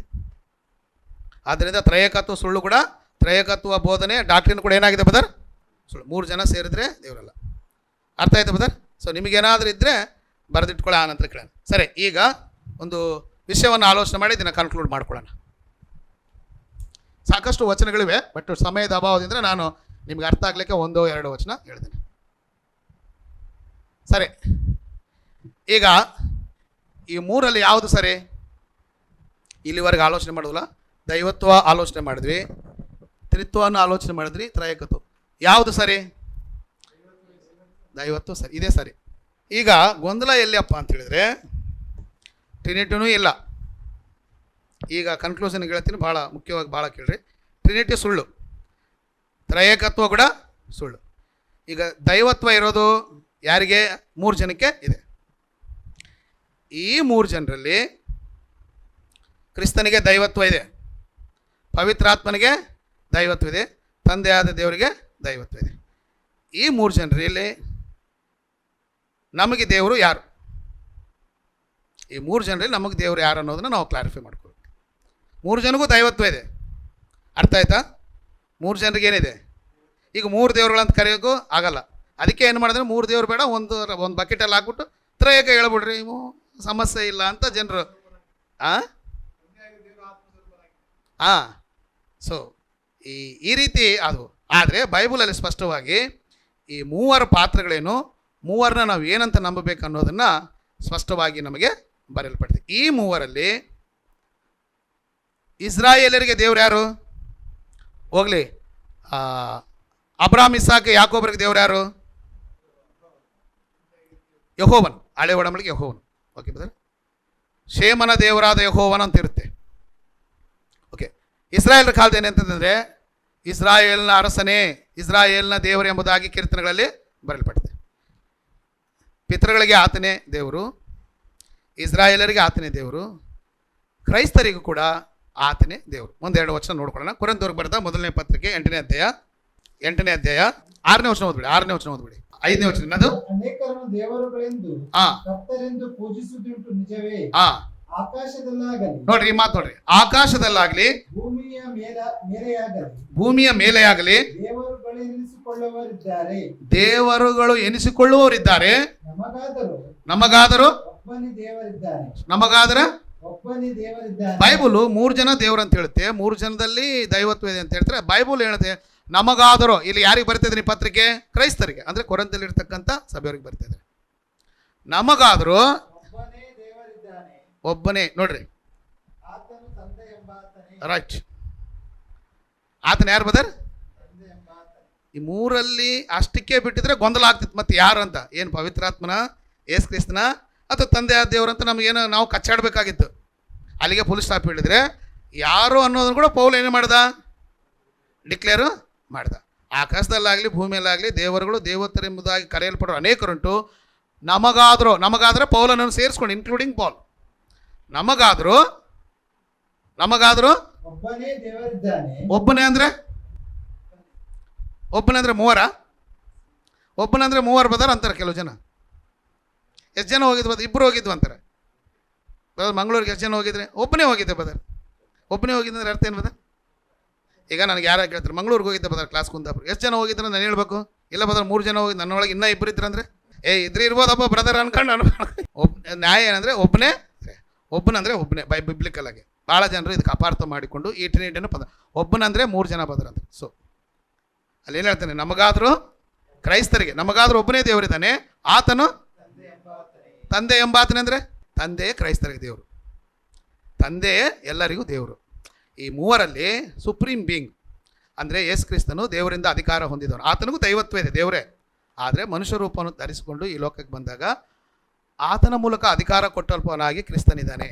ಆದರೆ ಎಲ್ಲರಿಗೂ ದೇವರು, ಇಲ್ಲಿ ಪೌಲನು ಸ್ಪಷ್ಟವಾಗಿ ಬರುತ್ತಾನೆ, ಅನೇಕ ದೇವರುಗಳು ವಿಗ್ರಹಗಳು ಉಂಟು, ನಮಗಾದರೂ ಒಬ್ಬನೇ ದೇವರಿದ್ದಾನೆ, ಆತನು ಯಾರು ಅನ್ನೋದು ಕೂಡ ಏನು ಮರಿತಾನೆ? ತಂದೆ ಎಂಬಾತನೇ ಅಂತ ಬರೆದು, ಆತನು ತಂದೆ ಎಂಬ ತಂದೆ ನಮಗೆ ದೇವರು. ಯೇಸು ಕ್ರಿಸ್ತನ ಯಾರಾಗಾದ್ರೆ ಕೆಳಗಡೆ ಓದಿ. ಆತನು ಸಮಸ್ತಕ್ಕೂ ಮೂಲ ಕಾರಣ. ಯಾರು? ತಂದೆ ಎಂಬಾತನು ಸಮಸ್ತಕ್ಕೂ ಮೂಲ ಕಾರಣನು. ನಾವು ಆತನಿಗಾಗಿ ಉಂಟಾದೆವು. ಯಾರಿಗಾಗಿ? ತಂದೆಗಾಗಿ ಉಂಟಾದೆವು. ಮತ್ತು ನೋಡ್ರಿ, ಮತ್ತು ನಮಗೆ ಒಬ್ಬನೇ ಕರ್ತನು. ಈಗ ಯಾರ ಬಗ್ಗೆ ಮಾತಾಡ್ತಾನೆ? ಈಗ ಅವರೇ ಇವರು, ಇವರೇ ಅವರು, 3 ಜನ ಸೇರಿ ಒಟ್ಟಿಗೆ ದೇವರಂದ್ರೆ ಇದನ್ನ ಮತ್ತೆ ಸೆಪರೇಟ್ ಆಗಿ ಹೇಳಬಂತ ಅವಶ್ಯಕತೆ ಇದೆ ಬದರ್. ಈಗ ಕ್ರಿಸ್ತನ ಬಗ್ಗೆ ಮಾತಾಡ್ತಾರ. ನಮಗಾದರೂ ಒಬ್ಬನೇ ಕರ್ತನು. ನಮಗಾದರೂ ಒಬ್ಬನೇ ಕರ್ತನು, ಆತನು ಯೇಸು ಕ್ರಿಸ್ತನೇ. ಆತನ ಯಾರು ಬದರ್? ಯೇಸು ಕ್ರಿಸ್ತನು. ಅಂದ್ರೆ ಯೇಸು ಕ್ರಿಸ್ತ ನಮ್ಗೆ ಏನಾಗಿದ್ದಾನೆ? ದೈವತ್ವಳ್ಳವನೇ, ದೇವರೇ ನಮಗೇನಾಗಿದ್ದಾನೆ? ಕರ್ತನು, ಲಾರ್ಡ್. ಏನು ಬದರ್? ನಮಗೊಬ್ಬನೇ ದೇವರು, ಒಬ್ಬನೇ ಕರ್ತನು. One god and one lord. ಆದ್ದರಿಂದ ಯೇಸು ನನಗೆ ಯಾರಂದರೆ ದೈವತ್ವಳ್ಳಂಥ ವ್ಯಕ್ತಿ, ದೇವರಾಗಿರ್ತಕ್ಕಂಥವನು, ನನಗೆ ಕರ್ತನಾಗಿದ್ದಾನೆ. ಈಗ ಹೇಳ್ತಾನೆ ಪೌಲನು, ನಮಗಾದರೂ ಒಬ್ಬನೇ ದೇವರಿದ್ದಾನೆ, ಆಮೇಲೆ ಒಬ್ಬನೇ ಕರ್ತನಿದ್ದಾನೆ. ಕರ್ತನಂದರೆ ಲಾರ್ಡ್, ಒಡೆಯನು ಎಂಬುದಾಗಿ ಅರ್ಥ. ಈ ಒಡೆಯನನ್ನಾಗಿ ನಮ್ಮ ಮೇಲೆ ನೇಮಕ ಮಾಡಿದ್ದಾರಂದರೆ ತಂದೆಯಾದಂಥ ದೇವರು. ಅಪೊಸ್ತಲ ಕೃತ್ಯ 2ನೇ ಅಧ್ಯಾಯ 36ನೇ ವಚನ ನೋಡಿ, ಬರ್ಕೊಳ್ಳಿ. ಅಪೊಸ್ತಲ ಕೃತ್ಯ 2ನೇ ಅಧ್ಯಾಯ 36ನೇ ವಚನ. ಆದ್ದರಿಂದ ನೀವು ಶಿಲುಬೆ ಹಾಕಿಸಿದ ಯೇಸುವನ್ನೇ, 2:36. ಆದ್ದರಿಂದ ನೀವು ಶಿಲುಬೆಗೆ ಹಾಕಿದ ಯೇಸುವನ್ನೇ ದೇವರು ಒಡೆಯನನ್ನಾಗಿಯೂ. ದೇವರಂದ್ರೆ ಯಾರಿಲ್ಲಿ? ತಂದೆ. ಮತ್ತೆ 3 ಜನ ಇದ್ದಾರೆ ಸುಳ್ಳು. ದೇವರು ಒಡೆಯನನ್ನಾಗಿಯೂ ಕ್ರಿಸ್ತನನ್ನಾಗಿಯೂ ಮಾಡಿದ್ದಾನೆಂಬುದು ಇಸ್ರಾಯೇಲ್ ಕುಲದವರಿಗೆ. ಸೊ ನಿಮಗೆ ಮಾಡಿದ್ದಾನಂತೆ ಮೂಲ ಭಾಷೆಯಲ್ಲಿ ಅಂದರೆ ನೇಮಿಸಿದ್ದಾನೆ. ಸೊ ಗಾಡ್ ಹ್ಯಾಸ್ ಅಪಾಯಿಂಟೆಡ್ ಅಂದರೆ ತಂದೆಯಾದ ದೇವರು ಕ್ರಿಸ್ತನನ್ನು ಒಡೆಯನನ್ನಾಗಿಯೂ ಅಂದರೆ ಕರ್ತನ ಅಂತ, ಒಡೆಯನನ್ನಾಗಿಯೂ ಅಂದರೆ ಕರ್ತನನ್ನಾಗಿಯೂ ಅಂತ, ಕರ್ತನನ್ನಾಗಿಯೂ ಕ್ರಿಸ್ತನನ್ನಾಗಿಯೂ, ಕ್ರಿಸ್ತನಂದರೆ ಅಭಿಷಿಕ್ತನು, ಮನುಷ್ಯರಿಗೆ ನೇಮಿಸಿದ್ದಾನೆ, ಅಧಿಕಾರ ಕೊಟ್ಟು ನಮಗೆ ನೇಮಿಸಿದ್ದಾನೆ. ಆದ್ದರಿಂದ ಯೇಸು ಕ್ರಿಸ್ತ ನನಗೇನಾಗ್ತದೆ? ನನ್ನ ಕರ್ತನು, ನನ್ನ ಒಡೆಯನು. ಅರ್ಥ ಆಯ್ತಾ ಬದರ್? ಆತ ನನಗೇನಾಗ್ತಾನೆ? ನನಗೇನಂತ ನೇಮಕ ಮಾಡಿದ್ದಾನೆ? ಒಡೆಯನನ್ನಾಗಿ, ಕ್ರಿಸ್ತನನ್ನಾಗಿ ನೇಮಕ ಮಾಡಿದ್ದಾನೆ. ನಮಗಾದ್ರೆ ಎಷ್ಟು ಜನ ಕರ್ತರಿದ್ದಾರೆ? ಒಬ್ಬನೇ ಕರ್ತನ. ಆದ್ದರಿಂದ ಯೇಸು ಕ್ರಿಸ್ತನು ಎಲ್ಲರಿಗೂ ಏನಾಗಿದ್ದಾನೆ ನೋಡಿ. ಅಪೊಸ್ತಲ ಕೃತ್ಯ 10:36. ಅಪೊಸ್ತಲ ಕೃತ್ಯಗಳು 10ನೇ ಅಧ್ಯಾಯ 36ನೇ ವಚನ. ಎಲ್ಲಾ ಜನಗಳಿಗೂ ಕರ್ತನಾಗಿರುವ ಯೇಸು ಕ್ರಿಸ್ತನ ಮೂಲಕ, ಎಲ್ಲಾ ಜನಗಳಿಗೂ ಕರ್ತನಾಗಿರುವ ಯೇಸು ಕ್ರಿಸ್ತನ ಮೂಲಕ. ರೈಟ್. ಈಗ ನಾ ಪ್ರಶ್ನೆ ಕೇಳಿ, ಎಲ್ಲಾ ಜನರಿಗೂ ಯೇಸು ಕ್ರಿಸ್ತನ ಏನಾಗಿದ್ದಾನೆ? ಎಲ್ಲರೂ ಹೇಳಿ ಬ್ರದರ್. ಎಲ್ಲಾ ಜನರಿಗೆ ಯೇಸು ಕ್ರಿಸ್ತನ ಏನಾಗಿದ್ದಾನೆ ಬ್ರದರ್? ಇದು ಯಾರು ಮಾತಾಡಿದ್ರೆ? ಪೇತ್ರನ ಮಾತಾಡ್ತಾ ಎಲ್ಲ ಜನಗಳಿಗೂ ಕರ್ತನಾಗಿರುವ ಯೇಸು ಕ್ರಿಸ್ತನ ಮೂಲಕ. ಓದಿ ಬದರ್. ದೇವರು ನೋಡಿಲಿ, ಇಲ್ಲಿ ದೇವರು ಅಂದ್ರೆ ಯಾರು? ದೇವ್ರನ್ನ, ತಂದೆ ದೇವ್ರನ್ನ ದೇವ್ರು ಅಂತ ಹೇಳ್ತಾನೆ. ಯೇಸು ಕ್ರಿಸ್ತನ ಬಂದಾಗ ಏನಂತ ಹೇಳ್ತಾನೆ? ಅದು ಕರ್ತನಾಗಿರೋ ಎಲ್ಲಾ ಜನರಿಗೆ ಏನಾತನು? ಯೇಸು ಕ್ರಿಸ್ತನ ಮೂಲಕ ದೇವರು ಸಮಾಧಾನದ ಶುಭ ಸಮಾಚಾರವನ್ನು, ಅಂದರೆ ಸುವಾರ್ತೆಯನ್ನು ಸಾರಿ ನಮ್ಮನ್ನು ರಕ್ಷಿಸಿದ. So point should be clear. ದೇವರು ಎಲ್ಲ ಜನರಿಗೂ ಯೇಸು ಕ್ರಿಸ್ತನನ್ನು ನಮ್ಮ ಮೇಲೆ ಕರ್ತನನ್ನಾಗಿ ನೇಮಿಸಿದ್ದಾನೆ. ಅದಕ್ಕೆ ಆಗಿನ ಕಾಲದಲ್ಲಿ ಕೂಡ ಆತನ ಏನಂತ ಕರಿತೆ ಅಂದರೆ ಕರ್ತನು ಒಡೆಯನು ಎಂಬುದಾಗಿ ಕರಿತಾರೆ. ಯೋಹಾನ ಬರೆಸುವಾರ್ತೆ 13ನೇ ಅಧ್ಯಾಯ 13ನೇ ವಚನ ಓದಿ. ಯೋಹಾನ ಬರೆಸುವಾರ್ತೆ 13ನೇ ಅಧ್ಯಾಯ 13ನೇ ವಚನ. ನೀವು ನನ್ನನ್ನು ಗುರುವೆಂದು, ನೋಡ್ರಿ, ಅಪೊಸ್ತಲರಿಗೆ ಶಿಷ್ಯರಿಗೆ ಹೇಳ್ತೇನೆ, ನೀವು ನನ್ನನ್ನು ಗುರುವೆಂದು ಕರ್ತನೆಂದು ಕರೆಯುತ್ತೀರಿ. ಏನಂತ ಕರಿತಾ ಇದ್ರಂತವ್ರು? ಕರ್ತನೆಂದು ಕರೆಯುತ್ತೀರಿ. ಶಿಷ್ಯರಿಗೆ ಹೇಳ್ತಾ ಇದ್ದೇನೆ, ತನ್ನನ್ನು ಫಾಲೋ ಮಾಡ್ತಕ್ಕಂಥ ಜನರಿಗೆ ಹೇಳ್ತೇನೆ, ನೀವು ನನ್ನನ್ನು ಬೋಧಕನು, ಗುರು ಅಂದರೆ ಬೋಧಕನು ಎಂಬುದಾಗಿ, ಕರ್ತನು ಎಂಬುದಾಗಿ ಕರಿತಾ ಇದ್ದೀರಿ. ಹಾ, ನೀವು ಕರೆಯುವುದು ಸರಿ, ಏನಂತ ಹೇಳ್ದ? ನೀವು ಕರೆಯುವುದು ಸರಿ. ಸರಿನಾ? ಯಾರು ಹೇಳ್ತಾ ಇದ್ದೀರಿ ಸ್ಟೇಟ್ಮೆಂಟ್? ತನ್ನ ಶಿಷ್ಯರಿಗೆ ನೀವು ಆ ಕರೆಯೋದು ಅಂದರೆ ಆಗಿನ ಕಾಲದ ಜನರು ಕೂಡ ಅದನ್ನಿಂದ ಕರಿತಂದ್ರೆ ಗುರುವು, ಬೋಧಕನು, ಆಮೇಲೆ ಕರ್ತನು ಎಂಬುದಾಗಿ ಕರೀತಾರೆ. ನೀವು ಆ ಕರಿತಾ ಇದ್ದೀರಾ? ನೀವು ಕರಿತಾ ಇರೋದು ಸರಿ. ಆದ್ದರಿಂದ ಕರ್ತನು ಅಂದರೆ ಯೇಸು ಕ್ರಿಸ್ತನು. ಯೇಸು ಕ್ರಿಸ್ತನು ಕರ್ತನು ಎಂಬುದಾಗಿ ದೇವರು ನಮ್ಮ ಮೇಲೆ ಒಡೆಯನನ್ನಾಗಿ ನೇಮಿಸಿದ್ದಾನೆ. ಆದ್ದರಿಂದ ನಮಗೊಬ್ಬನೇ ಕರ್ತನಿದ್ದಾನೆ. ಆತನನ್ನು ಕರ್ತನೆಂಬುದಾಗಿ ಒಪ್ಪಿಕೊಳ್ಬೇಕಂತೆ. ಕೊರಿಂಥದವರಿಗೆ ಬರೆದ ಮೊದಲನೇ ಪತ್ರಿಕೆ 12ನೇ ಅಧ್ಯಾಯ 3ನೇ ವಚನ. ಕೊರಿಂಥದವರಿಗೆ ಬರೆದ ಮೊದಲನೇ ಪತ್ರಿಕೆ 12ನೇ ಅಧ್ಯಾಯ 3ನೇ ವಚನ. ಹೀಗಿರುವುದರಿಂದ ಹಾ, ನಾನು ನಿಮಗೆ ತಿಳಿಸುವುದನ್ನು ಕೇಳಿರಿ. ಕೇಳಿರಿ. ದೇವರಾತ್ಮನ ಪ್ರೇರಣೆಯಿಂದ ಮಾತಾಡುವ, ನೋಡ್ರಿ, ದೇವರಾತ್ಮನ ಪ್ರೇರಣೆ ಅಂದ್ರೆ ಪವಿತ್ರಾತ್ಮನ ಪ್ರೇರಣೆ ಅಂತ. ಪವಿತ್ರಾತ್ಮನ ಪ್ರೇರಣೆಯಿಂದ ಮಾತಾಡುವ ಯಾವ ಮನುಷ್ಯನಾದರೂ ಹಾ ಯೇಸುವನ್ನು ಹಾ ಶಾಪಗ್ರಸ್ತನೆಂದು ಹೇಳುವುದಿಲ್ಲ ಮತ್ತು ಪವಿತ್ರಾತ್ಮನ ಪ್ರೇರಣೆಯಿಂದಲೇ ಹಾ ಹೊರತು ಹಾ ಯಾವ ಮನುಷ್ಯನಾದರೂ ಹಾ ಯೇಸುವನ್ನು ಕರ್ತನೆಂದು ಹೇಳಲಾರನು. ಪವಿತ್ರಾತ್ಮನ ಪ್ರೇರಣೆಯಿಂದ ಯಾವ ಮನುಷ್ಯನಾಗ್ಲಿ ಯೇಸು ಕ್ರಿಸ್ತನ ಶಾಪಗ್ರಸ್ತ ಅಂತ ಹೇಳಲ್ಲಂತೆ. ಯೇಸುವನ್ನು ಏನಂತ ಹೇಳ್ತಾರಂತೆ? ಎಷ್ಟು ಸ್ಪಷ್ಟವಾಗಿ ಬರೆಯಲ್ಪಡಿದೆ. So point should be clear. Yesu ಕ್ರಿಸ್ತನ ದೈವತ್ವ ಇದೆ, ದೇವರೇ. ಆದರೆ ಈ ಮೂವರಲ್ಲಿ ನಮಗೆ ದೇವರು ಎಂಬುದಾಗಿ ಹೇಳಿದಾದ ತಂದೆ ಆದಂಥ ದೇವರು. ಮತ್ತು ಯೇಸು ಕ್ರಿಸ್ತನ ಏನು ಪೊಸಿಷನ್ ಅಂದರೆ ಆತನನ್ನು ನಾವು ಕರ್ತನೆಂಬುದಾಗಿ ಹೇಳಬೇಕಂತೆ. ಇಲ್ಲಿ ಹೇಳ್ತಾನೆ, ಯಾವ ದೇವರ ಆತ್ಮ ಪ್ರೇರಣೆಯಿಂದ ಯಾವೊಬ್ಬನಾಗಲಿ ಯೇಸು ಕ್ರಿಸ್ತನು ಶಾಪಗ್ರಸ್ತ ಅಂತ ಹೇಳೋದಿಲ್ಲ. ಯೇಸುವನ್ನು ಏನಂತ ಹೇಳ್ಬೇಕಂತೆ? ಕರ್ತನು. ಎಲ್ಲ ಮನುಷ್ಯರಿಗೆ ಏನಾಗಿದ್ದಾನೆ ಆತನು? ಅಪೊಸ್ತಲ 10:36 ಪ್ರಕಾರ ಎಲ್ಲ ಮನುಷ್ಯರಿಗೆ ಏನಾಗಿದ್ದಾನೆ? ಕರ್ತನು ಆಗಿದ್ದಾನೆ. ಎಫೆಸದವರಿಗೆ ಬರೆದ ಪತ್ರಿಕೆ 4ನೇ ಅಧ್ಯಾಯ ನೋಡಿ, 4ನೇ ಅಧ್ಯಾಯ 4ನೇ ವಚನ ಓದಿ. ನೀವೆಲ್ಲರೂ ಹಾ, ಒಂದೇ ದೇಹಕ್ಕೆ ಸೇರಿದವರು. ನೀವೆಲ್ಲರೂ ಒಂದೇ ದೇಹ ಅಂದ್ರೆ ಒಂದೇ ಸಭೆ. ದೇಹ ಅನ್ನೋದು ಏನು ಸೂಚಿಸುತ್ತೆ ಇಲ್ಲಿ? ಸಭೆ. ಹಾ, ಒಂದೇ ದೇಹಕ್ಕೆ ಸೇರಿದವರು, ಒಬ್ಬನೇ ಆತ್ಮನನ್ನು ಹೊಂದಿದವರು. ಒಬ್ಬನೇ ಆತ್ಮನಂದ್ರೆ ಪವಿತ್ರಾತ್ಮ. ಎಷ್ಟು ಜನ ಇದ್ದಾರೆ ಪವಿತ್ರಾತ್ಮರು? ಒಬ್ಬನೇ. ಒಬ್ಬನೇ ಪವಿತ್ರಾತ್ಮನು. ಓಕೆ, ಒಂದೇ ಪದವಿಯನ್ನು ನಿರೀಕ್ಷಿಸುವುದಕ್ಕೆ ಕರೆಯಲ್ಪಟ್ಟವರು. ಅಂದ್ರೆ ಪರಲೋಕ ಸಂಸ್ಥಾನ ನಿರೀಕ್ಷಿಸ್ಲಿಕ್ಕೆ ಒಂದೇ ಪದವಿ ಅಂದ್ರೆ ನಾವೆಲ್ಲರೂ ಹೋಗೋದೆಲ್ಲಿಗೆ? ಪರಲೋಕ. ಓಕೆ, ನಿಮ್ಮೆಲ್ಲರಿಗೂ ಹಾ ಕರ್ತನು ಒಬ್ಬನೇ. ರೈಟ್. ನಿಮ್ಮೆಲ್ಲರಿಗೂ ಕರ್ತನು ಯಾರಾತನು? ಯೇಸು ಕ್ರಿಸ್ತನು. ಎಷ್ಟು ಕ್ಲಿಯರ್ ಆಗಿದೆ. ನಿಮ್ಮೆಲ್ಲರಿಗೂ ಕರ್ತನು ಒಬ್ಬನೇ. ಓದಿ ಬದರ್. ಭರವಸೆಯು ಒಂದೇ. ಭರವಸೆ ಒಂದೇ. ಸ್ನಾನ ದೀಕ್ಷೆ ಒಂದೇ. ಭರವಸೆ ಒಂದೇ, ಸ್ನಾನ ದೀಕ್ಷೆ ಒಂದೇ. ಎಲ್ಲರಿಗೂ ನೋಡ್ರಿ, ಈಗ ಎಲ್ಲರಿಗೂ ತಂದೆಯಾಗಿರುವ ದೇವರು ಒಬ್ಬನೇ. ನೋಡ್ರಿ, ಈಗ ದೇವರ ಬಗ್ಗೆ ಮಾತಾಡ್ತಾರೆ. ಕರ್ತನು ಒಬ್ಬನೇ, ಎಲ್ಲರಿಗೂ ಕರ್ತನಾಗಿರ್ತಕ್ಕಂಥವನು ಒಬ್ಬನೇ. ಆತನ ಯಾರು? ಯೇಸು ಕ್ರಿಸ್ತನು. ಎಲ್ಲರಿಗೂ ತಂದೆಯಾದ ದೇವರು ಒಬ್ಬನೇ. ಒಬ್ಬನೇ ಅಂತ ಹೇಳಿದರೆ 3 ಜನ ಅಂತ ಹೇಳ್ತಾ ಇದ್ರೆ ಸುಳ್ಳು. ನನ್ನ ಜೊತೆ ಕೆಲಸ ಮಾಡ್ತಕ್ಕಂಥವ್ರು ಕೂಡ ಇದನ್ನು ಪ್ರತಿಪಾದನೆ ಮಾಡ್ತಾರೆ. ಬಟ್ ನನ್ನ ಹತ್ರ ಮಾತಾಡೋಕ್ಕೆ ಯಾರಿಗೂ ದಮ್ಮಿಲ್ಲ, ಧೈರ್ಯ ಇಲ್ಲ, ಗಟ್ಸಿಲ್ಲ. ವಾಕ್ಯದ ಮುಂದೆ ನನ್ನ ಮುಂದೆ ಮಾತಾಡಲ್ಲ ಆಗಲಿ, ಅಲ್ಲಿ ಇಲ್ಲಿ ಏನು ಮಾಡ್ತಾರೆ, ಕದ್ದು ಮುಚ್ಚಿ ಮಾತಾಡ್ತಿರ್ತಾರೆ, ಅವ್ರು ಹೀಗೆ ಇವ್ರು ಹೀಗೆ ಅಂತ. ಬಟ್ ಯಾರಿಗೂ ಗಟ್ಸಿಲ್ಲ. ಈ ಸುಳ್ಳು ಹೇಳಲಿಕ್ಕೆ ಬೈಬಲ್ ಜ್ಞಾನ ಇರ್ಬೇಕು ಬದರ್. ಸೊ ಬೈಬಲ್ ಜ್ಞಾನ ಹೇಳ್ದ ಕಟ್ಟುಕತೆಗಳು ಹೇಳಿದ್ರೆ ಬೈಬಲ್ ಹೇಳುತ್ತೆ ನಮ್ಮೆಲ್ಲರಿಗೂ ಕರ್ತನೊಬ್ಬನೇ, ನಮ್ಮೆಲ್ಲರಿಗೂ ತಂದೆಯಾದ, ಎಲ್ಲರಿಗೂ ತಂದೆ. ಎಲ್ಲರಿಗೂ ಅಂದರೆ ಫ್ರಾನ್ಸಿಸ್ ಬದರ್, ಎಲ್ಲರಿಗಂದರೆ ಭೂಮಿಯಲ್ಲಿರ್ತಕ್ಕಂಥ ಎಲ್ಲರಿಗೂ. ಯೇಸು ಕ್ರಿಸ್ತನಿಗೆ ದೈವತ್ವ ಇದೆ, ದೇವರೇ. ಆದರೆ ಆತನ ಈ ಭೂಮಿಗೆ ಬಂದು ಸತ್ತು ಸಮಾಧಿ ಮಾಡಲ್ಪಟ್ಟ ನಂತರ ಆತನನ್ನು ತಂದೆಯಾದ ದೇವರು ನಮ್ಮ ಮೇಲೆ ಒಡೆಯನನ್ನಾಗಿ ಅಂದರೆ ಕರ್ತನನ್ನಾಗಿ ನೇಮಿಸಿದ್ದಾನೆ. ಎಲ್ಲರಿಗೂ ಕರ್ತನಾಗಿರುವ ಯೇಸು ಕ್ರಿಸ್ತನು ಒಬ್ಬನೇ, ಎಲ್ಲರಿಗೂ ತಂದೆಯಾಗಿರುವ ದೇವರು. ಇದು ಅಪೋಸ್ತಲ ಟೀಚಿಂಗ್. ಇದನ್ನು ಬಿಟ್ಟು ಉಲ್ಟಾ ಪಲ್ಟಾ ಮಾಡಿ ದೇವರಂದನೇ 3 ತ್ರೈಯೇಕ ದೇವರು, ಮೊಟ್ಟೆ ನೋಡು, ಸೂರ್ಯನ ಕಿರಣ ನೋಡು, ಮಂಜುಗಡ್ಡೆ ನೋಡು, ಕಿತ್ತಲೆ ಹಣ್ಣು ನೋಡು, ಏನು ನಾವು ನೋಡಿಲ್ವ ಅವನ್ನ? ಏನು ಬದರ್? ಇಷ್ಟು ಸ್ಪಷ್ಟವಾಗಿ ಬರೆಯಲ್ಪಟ್ಟಿದೆ. ಭರವಸೆ ದೀಕ್ಷೆ ಒಂದೇ, ನಂಬಿಕೆ ಒಂದೇ, ಒಂದೇ ಪದವಿ. ಕ್ಲಿಯರ್ ಕಟ್ಟಾಗಿ ಹೇಳ್ತೇನೆ, ನಮ್ಮೆಲ್ಲರಿಗೂ ತಂದೆಯಾಗಿರುವ ದೇವರು ಒಬ್ಬನೇ. ಓದಿ ಬದರ್. ಕರ್ತನು ಒಬ್ಬನೇ. ಹಾ, ಭರವಸೆಯು ಒಂದೇ. ಅಲ್ಲಲ್ಲ, ಇದು ನಮ್ಮ ಅದು ಆಯ್ತು ಇದೆ. ಹಾ ತಂದೆಯಾಗಿರುವ ದೇವರು ಒಬ್ಬನೇ. ಆತನು ಹಾ ಎಲ್ಲರ ಮೇಲಿರುವವನು. ನೋಡ್ರಿ, ಆತನು ಎಲ್ಲರ ಮೇಲಿರುವವನು. ಎಲ್ಲರ ಮೇಲೆ ಅಂದ್ರೆ ಎಲ್ಲರ ಮೇಲಿರುವನಂದ್ರೆ ಏನ್ ಬಂದ್ರೆ ಅರ್ಥ? ಅದ ಅದು ಯಾರ ಮೇಲೆ ಎಲ್ಲರ ಮೇಲಿರುವನಂದ್ರೆ ಅರ್ಥ ಏನು? ಬಾಸ್ ಅಂತ, ನಮ್ಮ ಮೇಲಿನ ಅಧಿಕಾರ ಅಂತಾರೆ ನೋಡಿ ಬದರ್. ಏನು ಬದರ್ ಆಫೀಸಲ್ಲಿ ನೀವೇನಾದ್ರು ಇಲ್ಲ ನನ್ನ ಮೇಲೆ ಇನ್ನೊಬ್ರು ಇದ್ದಾರೆ ಅಂತಾರೆ, ಹೌದಲ್ಲ ಬದರ್? ಒಬ್ಬರ ಮೇಲೆ ಒಬ್ಬರು ಇರ್ತಾರೆ ಇಲ್ಲ ಬದರ್? ಎಲ್ಲರ ಮೇಲಿರುವವನು ಯಾರಂದರೆ ಪವಿತ್ರಾತ್ಮನ ಮೇಲೆಯೂ ಯೇಸು ಕ್ರಿಸ್ತನ ಮೇಲೆಯೂ ಎಲ್ಲರ ಮೇಲಿರುವ ಆತನ ಯಾರು? ಬೈಬಲ್ ನಾನು ಹೇಳ್ತಾ ಇದ್ದೀನ? ನಾನೇನಾದ್ರು ಸುಳ್ಳು ಹೇಳ್ತಾ ಇದ್ದೀನ? ಅಲ್ಲ ಬೈಬಲಲ್ಲಿ ಇರೋದನ್ನ ಹೇಳ್ತಾ ಇದ್ದೀನ? ಇಲ್ಲ ಬದರ್, ಜ್ಞಾನಾನಂದಂ ಬ್ರದರು ಆ್ಯಂಟಿ ಕ್ರೈಸ್ಟು, ಅವ್ರು ಈ ರೀತಿ ಹೇಳ್ತಾರೆ ಆ ರೀತಿ ಹೇಳ್ತಾರೆ ಅಂತ ಕದ್ದು ಮುಚ್ಚಿ ಮಾತಾಡುವಂಥ ಕಳ್ಳರು ಜಾಸ್ತಿ ಆಗಿದ್ದಾರೆ ಇವತ್ತು.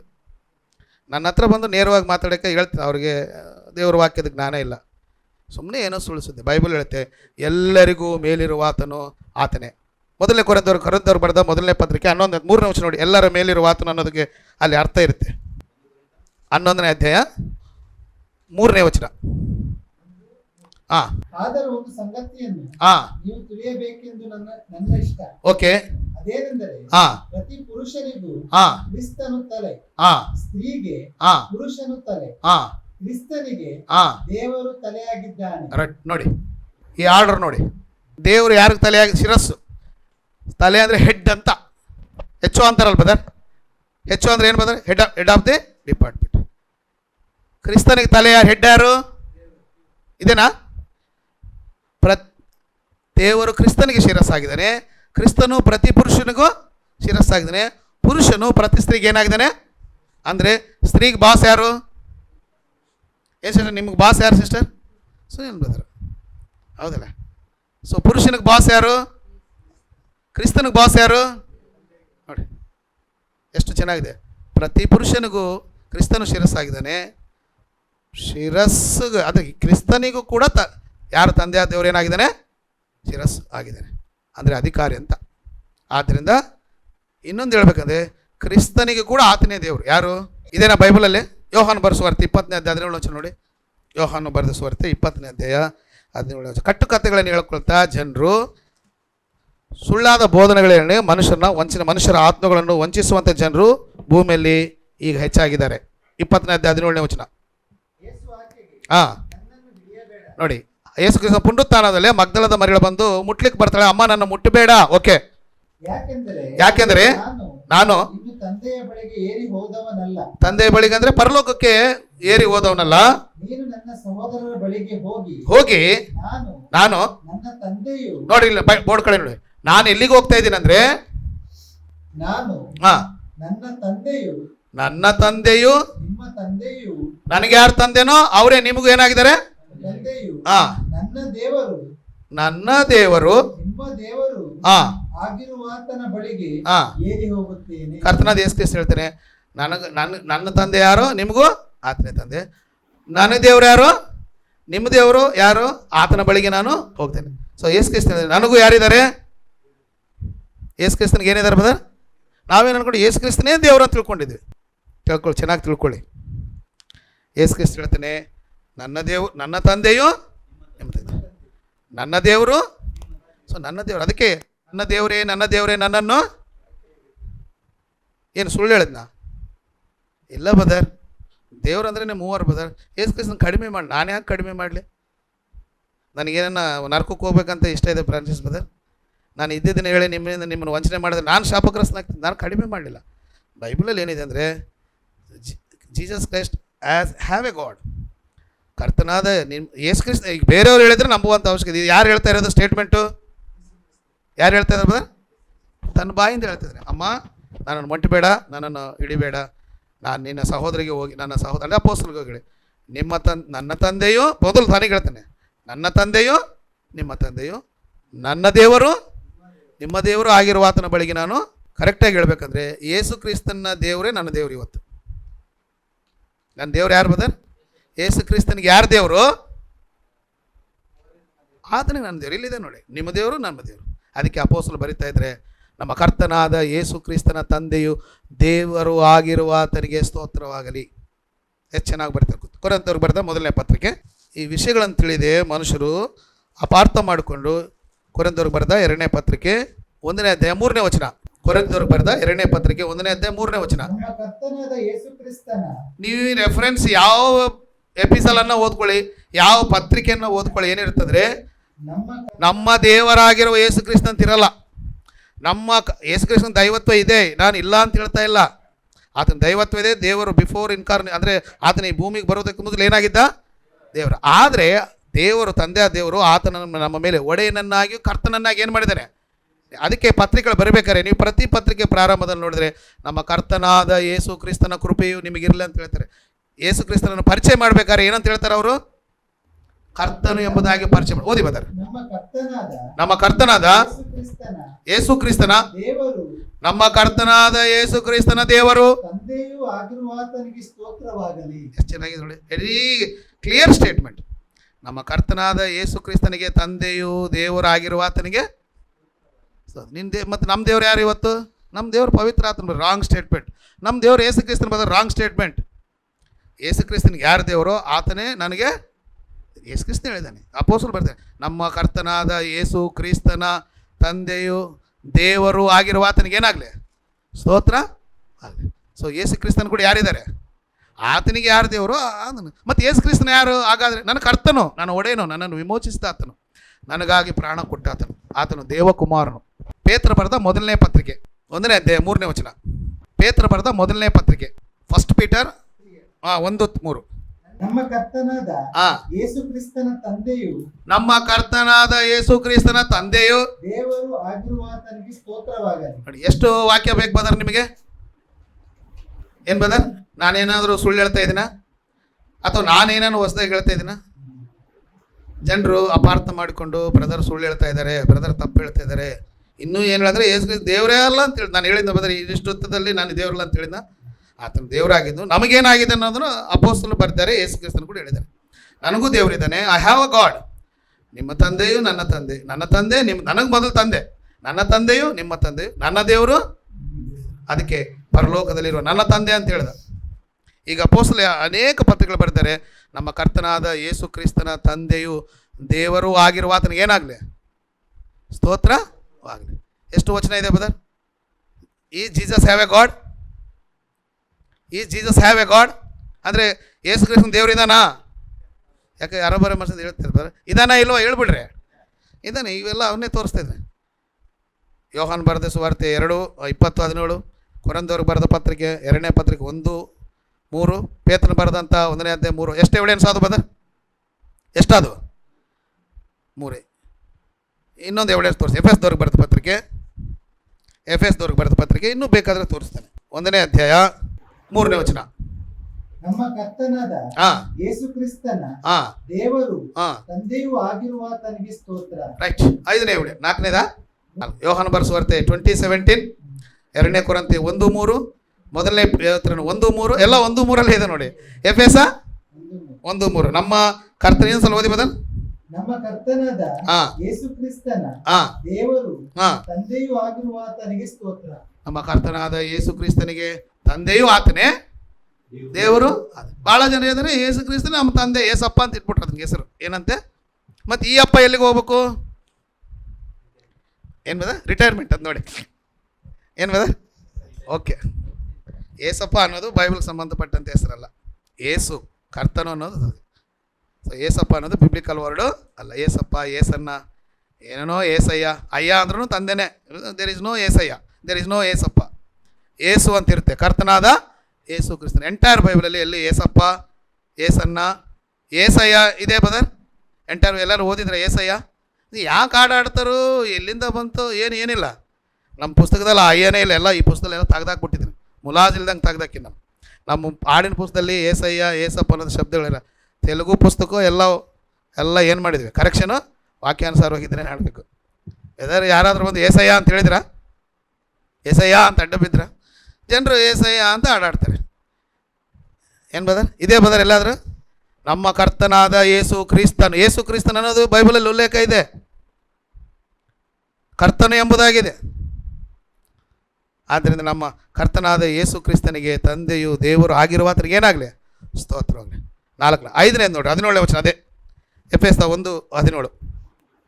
ನಮ್ಮ ಕರ್ತನಾದ ಯೇಸು ಕ್ರಿಸ್ತನ ದೇವರು ಪ್ರಭಾವ ಸ್ವರೂಪನಾದ ತಂದೆಯೂ ಆಗಿರುವ ಆತನು ತನ್ನ ವಿಷಯವಾಗಿ ನಮ್ಮ ಕರ್ತನಾದ ಯೇಸು ಕ್ರಿಸ್ತನ ತಂದೆಯು ದೇವರಾಗಿರ್ತಕ್ಕಂಥ ಪ್ರಕಾಶಮಾನವಾದಂಥ ತಂದೆ. ನೋಡ್ರಿ, ಈ 5 ವಚನಗಳು ಒಂದು ವಿಷಯಕ್ಕೆ ಎಷ್ಟು ಸಾಕ್ಷಿಗಳು ಬೇಕಂದ್ರೆ ಧರ್ಮಶಾಸ್ತ್ರ ಪ್ರಕಾರ 2-3 ಏನು ಬೇಕು? ಇಲ್ಲಿ 3ಗಿಂತ ಎಷ್ಟು ಸಾಕ್ಷಿಗಳಿದ್ದಾವೆ? 5 ಸಾಕ್ಷಿಗಳಿವೆ. ನನ್ನ ದೇವರೇ, ಇನ್ನೊಂದು ಕೂಡ ಹೇಳ್ಬೋದು, ನನ್ನ ದೇವರೇ ನನ್ನನ್ನು ಯಾಕೆ ಕೈ ಬಿಟ್ಟು. ಆದ್ದರಿಂದ ಕರ್ತನಾದ ಯೇಸು ಕ್ರಿಸ್ತನಿಗೆ ಕೂಡ ದೇವರಿದ್ದಾನೆ, ಆತನೇ ತಂದೆ. ಆದ್ದರಿಂದ ತಂದೆ, ಮಗ, ಪವಿತ್ರ ಮೂವರಿಗೂ ದೈವತ್ವ ಇದೆ. ಮೂವರು ದೇವರೆಂಬುದಾಗಿ ಬೈಬಲಲ್ಲಿ ನಮಗೆ ಉಪದೇಶ. ಆದರೆ ಈ ಮೂವರಲ್ಲಿ ನಮಗೆ ದೇವರು ಯಾರಂದರೆ ತಂದೆ. ಆದರೆ ಯೇಸು ಕ್ರಿಸ್ತನಿಗೂ ದೇವರು ಯಾರಂದರೆ, ಯೇಸು ಕ್ರಿಸ್ತನಿಗೆ ಯಾರು ದೇವರು? ನನಗೆ ಆತನು ಕೂಡ ದೇವರು. ಅದಕ್ಕೆ ನಾನು ಟ್ಯಾಗಲಲ್ಲಿ ಏನು ಇಟ್ಕೊಳ್ತೀನಿ, ಕರ್ತನಾದ ಯೇಸು ಕ್ರಿಸ್ತನಿಗೆ ದೇವರು ಯಾರೋ ಆತನೇ ನನಗೆ ದೇವರು ಅಂತ ನಾನು ಟ್ಯಾಗ್ಲೈನ್ ಇಟ್ಕೊಂಡಿರ್ತೀನಿ. ಅರ್ಥ ಆಯ್ತಾ? ಆದ್ದರಿಂದ ಅನೇಕರು ಗೊಂದಲಕ್ಕೆ ಈಡು ಮಾಡಿಕೊಂಡು ಅನೇಕರನ್ನ ದಾರಿ ತಪ್ಪಿಸ್ತಾ ಇದ್ದಾರೆ. ದೇವರಂದ್ರೆ 3 ಜನ ಬದರ್, ಈ 3 ಜನ ಸೇರಿಸ್ರೇ ಒಟ್ಟಿಗೆ. ಇಂಡಿವಿಜುವಲಿಟಿ ಅಂದರೆ ಅರ್ಧಂಬರ್ಧ ದೇವರಾಗ್ತಾರೆ ಎಂಬುದಾಗಿ ಜನರು ಅಪಾರ್ಥ ಮಾಡಿಕೊಂಡು ದೇವರೆಂಬ ಶಬ್ದವನ್ನು ಕೆಡಿಸಿಬಿಟ್ಟಿದ್ದಾರೆ. ಆದ್ದರಿಂದ ನಮ್ಮ ಕರ್ತನಾದ ಯೇಸು ಕ್ರಿಸ್ತನ ಕೃಪೆಯು, ತಂದೆಯ ಪ್ರೀತಿಯು, ಪವಿತ್ರಾತ್ಮನ ಅನ್ಯೋನ್ಯತೆ ಯಾವಾಗಲೂ ಸದಾ ಎಂಬ ಜೊತೆಯಲ್ಲಿ ಇರಲಿ. ಆದ್ದರಿಂದ ದೇವರು ಏನು ಮಾಡಿದಂದರೆ ನಮ್ಮ ಮೇಲೆ ಕರ್ತನನ್ನಾಗಿಯೂ ಒಡೆಯನಾಗಿ ನೇಮಿಸಿದೆ. ಆದ್ದರಿಂದ ನಮಗೆ ರಕ್ಷಣೆಗಾಗಿ, ನಿತ್ಯ ಜೀವಕ್ಕಾಗಿ ನಾವು ಯೇಸುವನ್ನು ಏನಂತ ನಂಬಬೇಕು ಅನ್ನೋದನ್ನು ಒಂದು ವರ್ಷ ನೋಡಿ ಮುಗಿಸ್ಬಿಡೋಣ. ನಮ್ಮ ನಿತ್ಯ ಜೀವಕ್ಕಾಗಿ ಯೇಸು ದೇವರೇ, ಮತ್ತೊಮ್ಮೆ ಹೇಳ್ತೀವಿ, ಯೇಸು ದೇವರೇ, ಆತನಿಗೇನಿದೆ? ದೈವ. ಆದರೆ ನನ್ನ ರಕ್ಷಣೆಗಾಗಿ, ನನ್ನ ನಿತ್ಯತ್ವಕ್ಕಾಗಿ ನಾನು ಆತನನ್ನು ಏನಂದು ನಂಬಬೇಕಂದ್ರೆ, ಯೋಹಾನನು ಬರೆದ ಸುವಾರ್ತೆ ಒಬ್ಬ ವ್ಯಕ್ತಿ ಏನಂತ ನಂಬಬೇಕಂತ ಹೇಳಿದ್ರೆ, ಯೋಹಾನು ಬರೆದ ಸುವಾರ್ತೆ 20ನೇ ಅಧ್ಯಾಯ 30ನೇ ವಚನ. ಯೇಸು ಇನ್ನು ಬೇರೆ ಎಷ್ಟೋ ಸೂಚಕ ಕಾರ್ಯಗಳನ್ನು ಶಿಷ್ಯರ ಮುಂದೆ ಮಾಡಿದನು, ಅವುಗಳು ಈ ಗ್ರಂಥದಲ್ಲಿ ಬರೆದಿರುವುದಿಲ್ಲ. ಆದರೆ ಯೇಸು ದೇವಕುಮಾರನಾದ ಕ್ರಿಸ್ತನೆಂದು ಏನಂತ ನಂಬಬೇಕಂತ ಬಂದರೆ, ಯೇಸು ದೇವರ ಕುಮಾರನ ನಂಬುವಂತೆಯೋ ನಂಬಿ ಆತನ ಹೆಸರಿನ ಮೂಲಕವಾಗಿ ಪಡೆದುಕೊಳ್ಳುವಂತೆಯೋ ಯೇಸುವನ್ನು ದೇವರ ಮಗನೆಂದು ನಂಬಿದವನಿಗೆ ಮಾತ್ರ ಏನಿದೆ? ನಿತ್ಯ ಜೀವ. ಯೋಹಾನು ಉದ್ದೇಶ ಕ್ಲಿಯರ್ ಕಟ್ ಆಗಿ ತನ್ನ ಉದ್ದೇಶವನ್ನು ಬರಿತಾ ಇದ್ದಾನೆ. ಯೇಸು ದೇವರ ಮಗನಾದ ಕ್ರಿಸ್ತನು ಎಂಬುದಾಗಿ ನಂಬಿದವ್ರಿಗೆ ಮಾತ್ರ ಏನಿದೆ? ಆದ್ದರಿಂದ ನೋಡಿಲಿ, ದೇವ್ರು ಯಾರೋ ನಿನಗೆ ಗೊತ್ತಾಗಬೇಕು, ದೇವರ ಮಗನ ಯಾರೋ ನಿನಗೆ ಗೊತ್ತಾಗಬೇಕು. 3ನೇದಾಗಿ ದೇವರ ಆತ್ಮನು. ಈ 3 ಜನ ಬಗ್ಗೆ ಕರೆಯಾಗಿ ತಿಳ್ಕೊಬೇಕು. ದೇವರಿದ್ದಾನೆ, ದೇವರ ಮಗನಿದ್ದಾನೆ, ಫ್ರಾನ್ಸಿಸ್ ಬ್ರದರ್, ಈ 3ಗೂ ದೈವತ್ವ ಇದೆ. ಮತ್ತೆ ನಾನು ಇವ್ರು 3 ಜನಗೇನಿದೆ? ದೈವತ್ವ ಇದೆ. ಈ 3 ದೇವರುಗಳೆಂಬುದಾಗಿ ಹೇಳಿದೆ. ಆದರೆ ಈ 3ರಲ್ಲಿ ದೈವತ್ವ ಇರ್ತಕ್ಕಂಥ ಇವರಲ್ಲಿ ಎಲ್ಲರಿಗೂ ದೇವರು ಯಾರು? ತಂದೆ ಆದಂಥ ದೇವರು. ಈ ಒಂದು ಯೇಸು ಕ್ರಿಸ್ತನು ಕೂಡ ಈತನೇ ದೇವರು. ಮನುಷ್ಯರು ರಕ್ಷಣೆಗಾಗಿ ಯೇಸುವನ್ನು ಏನಂತ ನಂಬಬೇಕಂತೆ? ದೇವಕುಮಾರನು, ಕರ್ತನು, ಒಡೆಯನು, ದೇವಕುಮಾರನಾಗಿ ಎಂಬುದಾಗಿ ನಂಬಿದರೆ ಅವನಿಗೇನಿದೆ? ನಿತ್ಯ ಜೀವ. ಈ ದೇವರಾತ್ಮನ ಯಾರು? ಪವಿತ್ರ ಆತ್ಮನು. ನಾವು ದೀಕ್ಷಾಸ್ನಾನ ತೆಗೆದುಕೊಂಡಾಗ ಈತನು ಸಂಚಾಕಾರನಾಗಿ ನಮಗೆ ಕೊಟ್ಟು ನಾವು ಇರೋವರೆಗೂ ನಮ್ಮನ್ನು ನಡೆಸ್ತಾನೆ. ಈ ಆ್ಯಸ್ ಎ ಗೈಡ್. ಕರ್ತನಾದ ಯೇಸು ಕ್ರಿಸ್ತನ ಹೆಸರಲ್ಲಿ ದೀಕ್ಷಾಸ್ನಾನ ಮಾಡಿಸ್ಕೊಳ್ರಿ, ಆಗ ಪವಿತ್ರಾತ್ಮನ ದಾನವನ್ನು ನೀವು ಹೊಂದಿರಿ. ಸೊ ದೇವ್ರು ಯಾರೋ, ದೇವ್ರ ಮಗನ ಯಾರೋ, ದೇವರಾತ್ಮನ ಯಾರೋ ಗೊತ್ತಿಲ್ಲ. ಅವರೇ ಇವರು, ಇವರೇ ಅವರು, ಅವರೇ ಇವರು. ಏನಿದೆ ಗಜಿಬೀಜಿ? ಬೈಬಲಲ್ಲಿ ಗಜಿಬೀಜಿ ಇದೆಯಾ? ನಾವು ಗಜಿಬೀಜಿ ಮಾಡ್ಕೊಂಡಿವ್ಯಾ? ಬೈಬಲಲ್ಲಿ ಈ ಗಜಿಬೀಜಿ ಇದೆಯಾ? ನಾವು ಸೃಷ್ಟಿ ಮಾಡ್ಕೊಂಡಿವಾ ಅಂತ ನಾನು ಪ್ರಶ್ನೆ ಕೇಳ್ತಾ ಇದ್ದೇನೆ. ಏನು ಬದರ್? ಬೈಬಲ್ ಕ್ಲಿಯರ್ ಕಟ್ ಆಗಿದೆ, ಟ್ರಾನ್ಸ್ಪರೆಂಟ್ ಆಗಿದೆ. ಅರ್ಥ ಆಯ್ತು ಬದರ್? ಬೈಬಲಲ್ಲಿ ಎಲ್ಲ ಸಂಗತಿಗಳು ಏನಿದೆ? ಕ್ಲಿಯರ್ ಪಿಕ್ಚರ್ ಇವೆ. ಸೊ ಈ ತಿಳ್ಕೊಳ್ಳಿ. ಏನಾದರೂ ಪ್ರಶ್ನೆಗಳಿದ್ರೆ ನಾನು ಹೇಳ್ತೀನಿ. ಸೊ ಆದ್ದರಿಂದ ದೇವ್ರು ಯಾರು, ದೇವ್ರ ಮಗನ ಯಾರು, ದೇವರ ಆತ್ಮನ ಯಾರು ನಮಗೆ ಸ್ಪಷ್ಟವಾಗಿ ಗೊತ್ತಿರಬೇಕು. ಮತ್ತೇನು ಬರೆಸುವಾರ್ತೆ 16ರಲ್ಲಿ ಫಿಲಿಪ್ಪೆಂಬ ಕೈಸರ ಪ್ರಾಂತ್ಯಕ್ಕೆ ಬಂದಾಗ ಜನರು ನನ್ನನ್ನು ಏನಂತ ತಿಳ್ಕೊಳ್ತಾ ಇದ್ದಾರೆ ಎಂಬುದಾಗಿ ಶಿಷ್ಯರನ್ನು ಕೇಳಿದಾಗ, ಒಬ್ಬನು ಏಲಿಯಾ, ಒಬ್ಬನು ಯೆರೆಮೀಯಾ, ಒಬ್ಬನು ಸ್ನಾನಿಕನಾದ ಯೋಹಾನೆ ಮತ್ತೆ ಹುಟ್ಟು ಬಂದಿದ್ದಾನೆ ಎಂಬುದಾಗಿ ಮಾತಾಡ್ಕೊಳ್ತಾ ಇದ್ದಾರೆ ಕರ್ತನೆ ಎಂಬುದಾಗಿ ಹೇಳಿದಾಗ, ಸರಿ ಅವ್ರು ಬಿಡಿ, ನೀವೇನು ಅಂದ್ಕೊಳ್ತೀವಿ ಅಂದರೆ ಪೇತ್ರ ಏನಂತ ಹೇಳ್ದ? ನೀನು ಜೀವಸ್ವರೂಪನಾದ ದೇವರಂದನ, ಜೀವಸ್ವರೂಪನಾದ ದೇವರ ಮಗನಂದ. ಅವಾಗ ಯೇಸು ಕ್ರಿಸ್ತ ಏನು ಹೇಳ್ದ? ಸರಿ ಅಂದಿಲ್ಲ. ಏನಂತ ಹೇಳಿದಂದ್ರೆ, ಸಿಮೋನನೇ ನೀನು ಪರಲೋಕದಲ್ಲಿರುವ ನನ್ನ ತಂದೆ ಈ ಗುಟ್ಟನ್ನು ನಿನಗೆ ತಿಳಿಸಿದಾನೆ ಬಿಟ್ಟರೆ ಮನುಷ್ಯರು ಯಾರು ತಿಳಿಸಲ್ಲ. ಆದ್ದರಿಂದ ಈ ಬಂಡೆ ಮೇಲೆ ನಾನು ನನ್ನ ಸಭೆಯನ್ನು ಕಟ್ತೀನಿ. ಅಂದರೆ ಈ ಬಂಡೆ ಅಂದರೆ ಯೇಸು ಕ್ರಿಸ್ತನ ಬಂಡೆ ಅಲ್ಲ, ಪೇತ್ರನು ಒಪ್ಪಿದಂಥ ಯೇಸು ದೇವರ ಮಗನು, ಜೀವಸ್ವರೂಪನಾದ ದೇವರ ಮಗನ ಎಂಬುದಾಗಿ ಒಪ್ಪಿಕೊಂಡ ಗಟ್ಟಿಯಾದ ಆ ಸತ್ಯ ಏನಿದೆಯಲ್ಲ, ಬಂಡೆ ಅಂತ ಸತ್ಯ, ಆ ಬಂಡೆ ಮೇಲೆ ನಾನು ನನ್ನ ಸಭೆಯನ್ನು ಕಟ್ತೀನಿ. ಅಂದರೆ ಯೇಸುವನ್ನು ದೇವರ ಮಗನೆಂಬುದಾಗಿ ಒಪ್ಪಿಕೊಂಡು ದೀಕ್ಷಾಸ್ನಾನ ತೆಗೆದುಕೊಂಡ್ರೆ ಅವನು ದೇವರ ರಾಜ್ಯ ಎಂಬ ಕ್ರಿಸ್ತನ ಸಭೆಯಲ್ಲಿ ಸೇರಿಸಲ್ಪಡ್ತಾನೆ. ಆದ್ದರಿಂದ ಅದ್ವಿತೀಯ ದೇವರಾದ, ಕೊನೆಯದಾಗ ನೋಡಿ ಯೋಹಾನ ಬರೆಸುವಾರ್ಥ 17:3 ಓದ್ಬಿಡಿ, ಮುಕ್ತಾಯ ಮಾಡ್ಕೊಂಬಿಡೋಣ. ಯೋಹಾನ 17:3. ಈಗ ಅದನ್ನು ಓದ್ಬಿಡ್ರಿ, ಕನ್ಕ್ಲೂಷನ್ ಮಾಡ್ಕೊಂಬಿಡೋಣ. ಹಾಂ, ರೈಟ್. ಒಬ್ಬನೇ ಸತ್ಯ ದೇವರಾಗಿರುವ ನಿನ್ನನ್ನು ಯಾರತ? ಬ್ರದರ್ ಒಂದು ನಿಮಿಷ ತಾಳಿ, ಇದು ಯಾರು ಹೇಳ್ತಾ ಇದ್ದಾರೆ ಈ ಮಾತು? ಒಬ್ಬನೇ ಸತ್ಯ ದೇವರಾಗಿರುವ, ನೋಡಿ ನನ್ನ ಕಡೆ ನೋಡಿ, ಆಕಾಶದ ಕಡೆಗೆ ನೋಡುತ್ತಾ ಕ್ರಿಸ್ತನು ಒಬ್ಬನೇ ಸತ್ಯ ದೇವರಾಗಿರುವ ನಿನ್ನನ್ನಲ್ಲ, ನನ್ನನ್ನಲ್ಲ. ನಿನ್ನನ್ನಂದ್ರೆ ಯಾರು? ಒಬ್ಬನೇ ಸತ್ಯ ದೇವರು ನೀನು. ಹಾಂ ಹಾಂ ಹಾಂ, ನಿತ್ಯ ಜೀವ. ಅಂದರೆ ಇಬ್ಬರು ತಿಳ್ಕೊಂಡ್ರೆ ಮನುಷ್ಯರಿಗೆ ಏನಿದೆ? ಒಬ್ಬನೇ ಸತ್ಯ ದೇವರಾಗಿರ್ತಕ್ಕಂಥ ದೇವರು ಆತನ ಮೂಲಕ ಕಳಿಸಿಕೊಟ್ಟಂಥ ಕ್ರಿಸ್ತನನ್ನು ತಿಳಿಯುವುದೇ. ಕ್ರಿಸ್ತನನ್ನು ದೇವರನ್ನು ಸರಿಯಾಗಿ ತಿಳ್ಕೊಳ್ಳಿಲ್ಲ ಅಂದರೆ ಅವ್ರಿಗೇನಿಲ್ಲ. ದೇವ್ರು ಯಾರು, ದೇವ್ರ ಮಗನ ಯಾರು ನಿನಗೆ ಕ್ಲಿಯರ್ ಕಟ್ಟಾಗಿ ಗೊತ್ತಿರಬೇಕು. ಅದಕ್ಕೆ ದೇವರನ್ನು ನಂಬಬೇಕು, ಯೇಸು ಕ್ರಿಸ್ತನನ್ನು ಕೂಡ ನಂಬಬೇಕು. ನಾನು ಬರೀ ದೇವ್ರು ನಂಬ್ತೀನಿ ಅಂದರೆ ಸಾಲಲ್ಲ.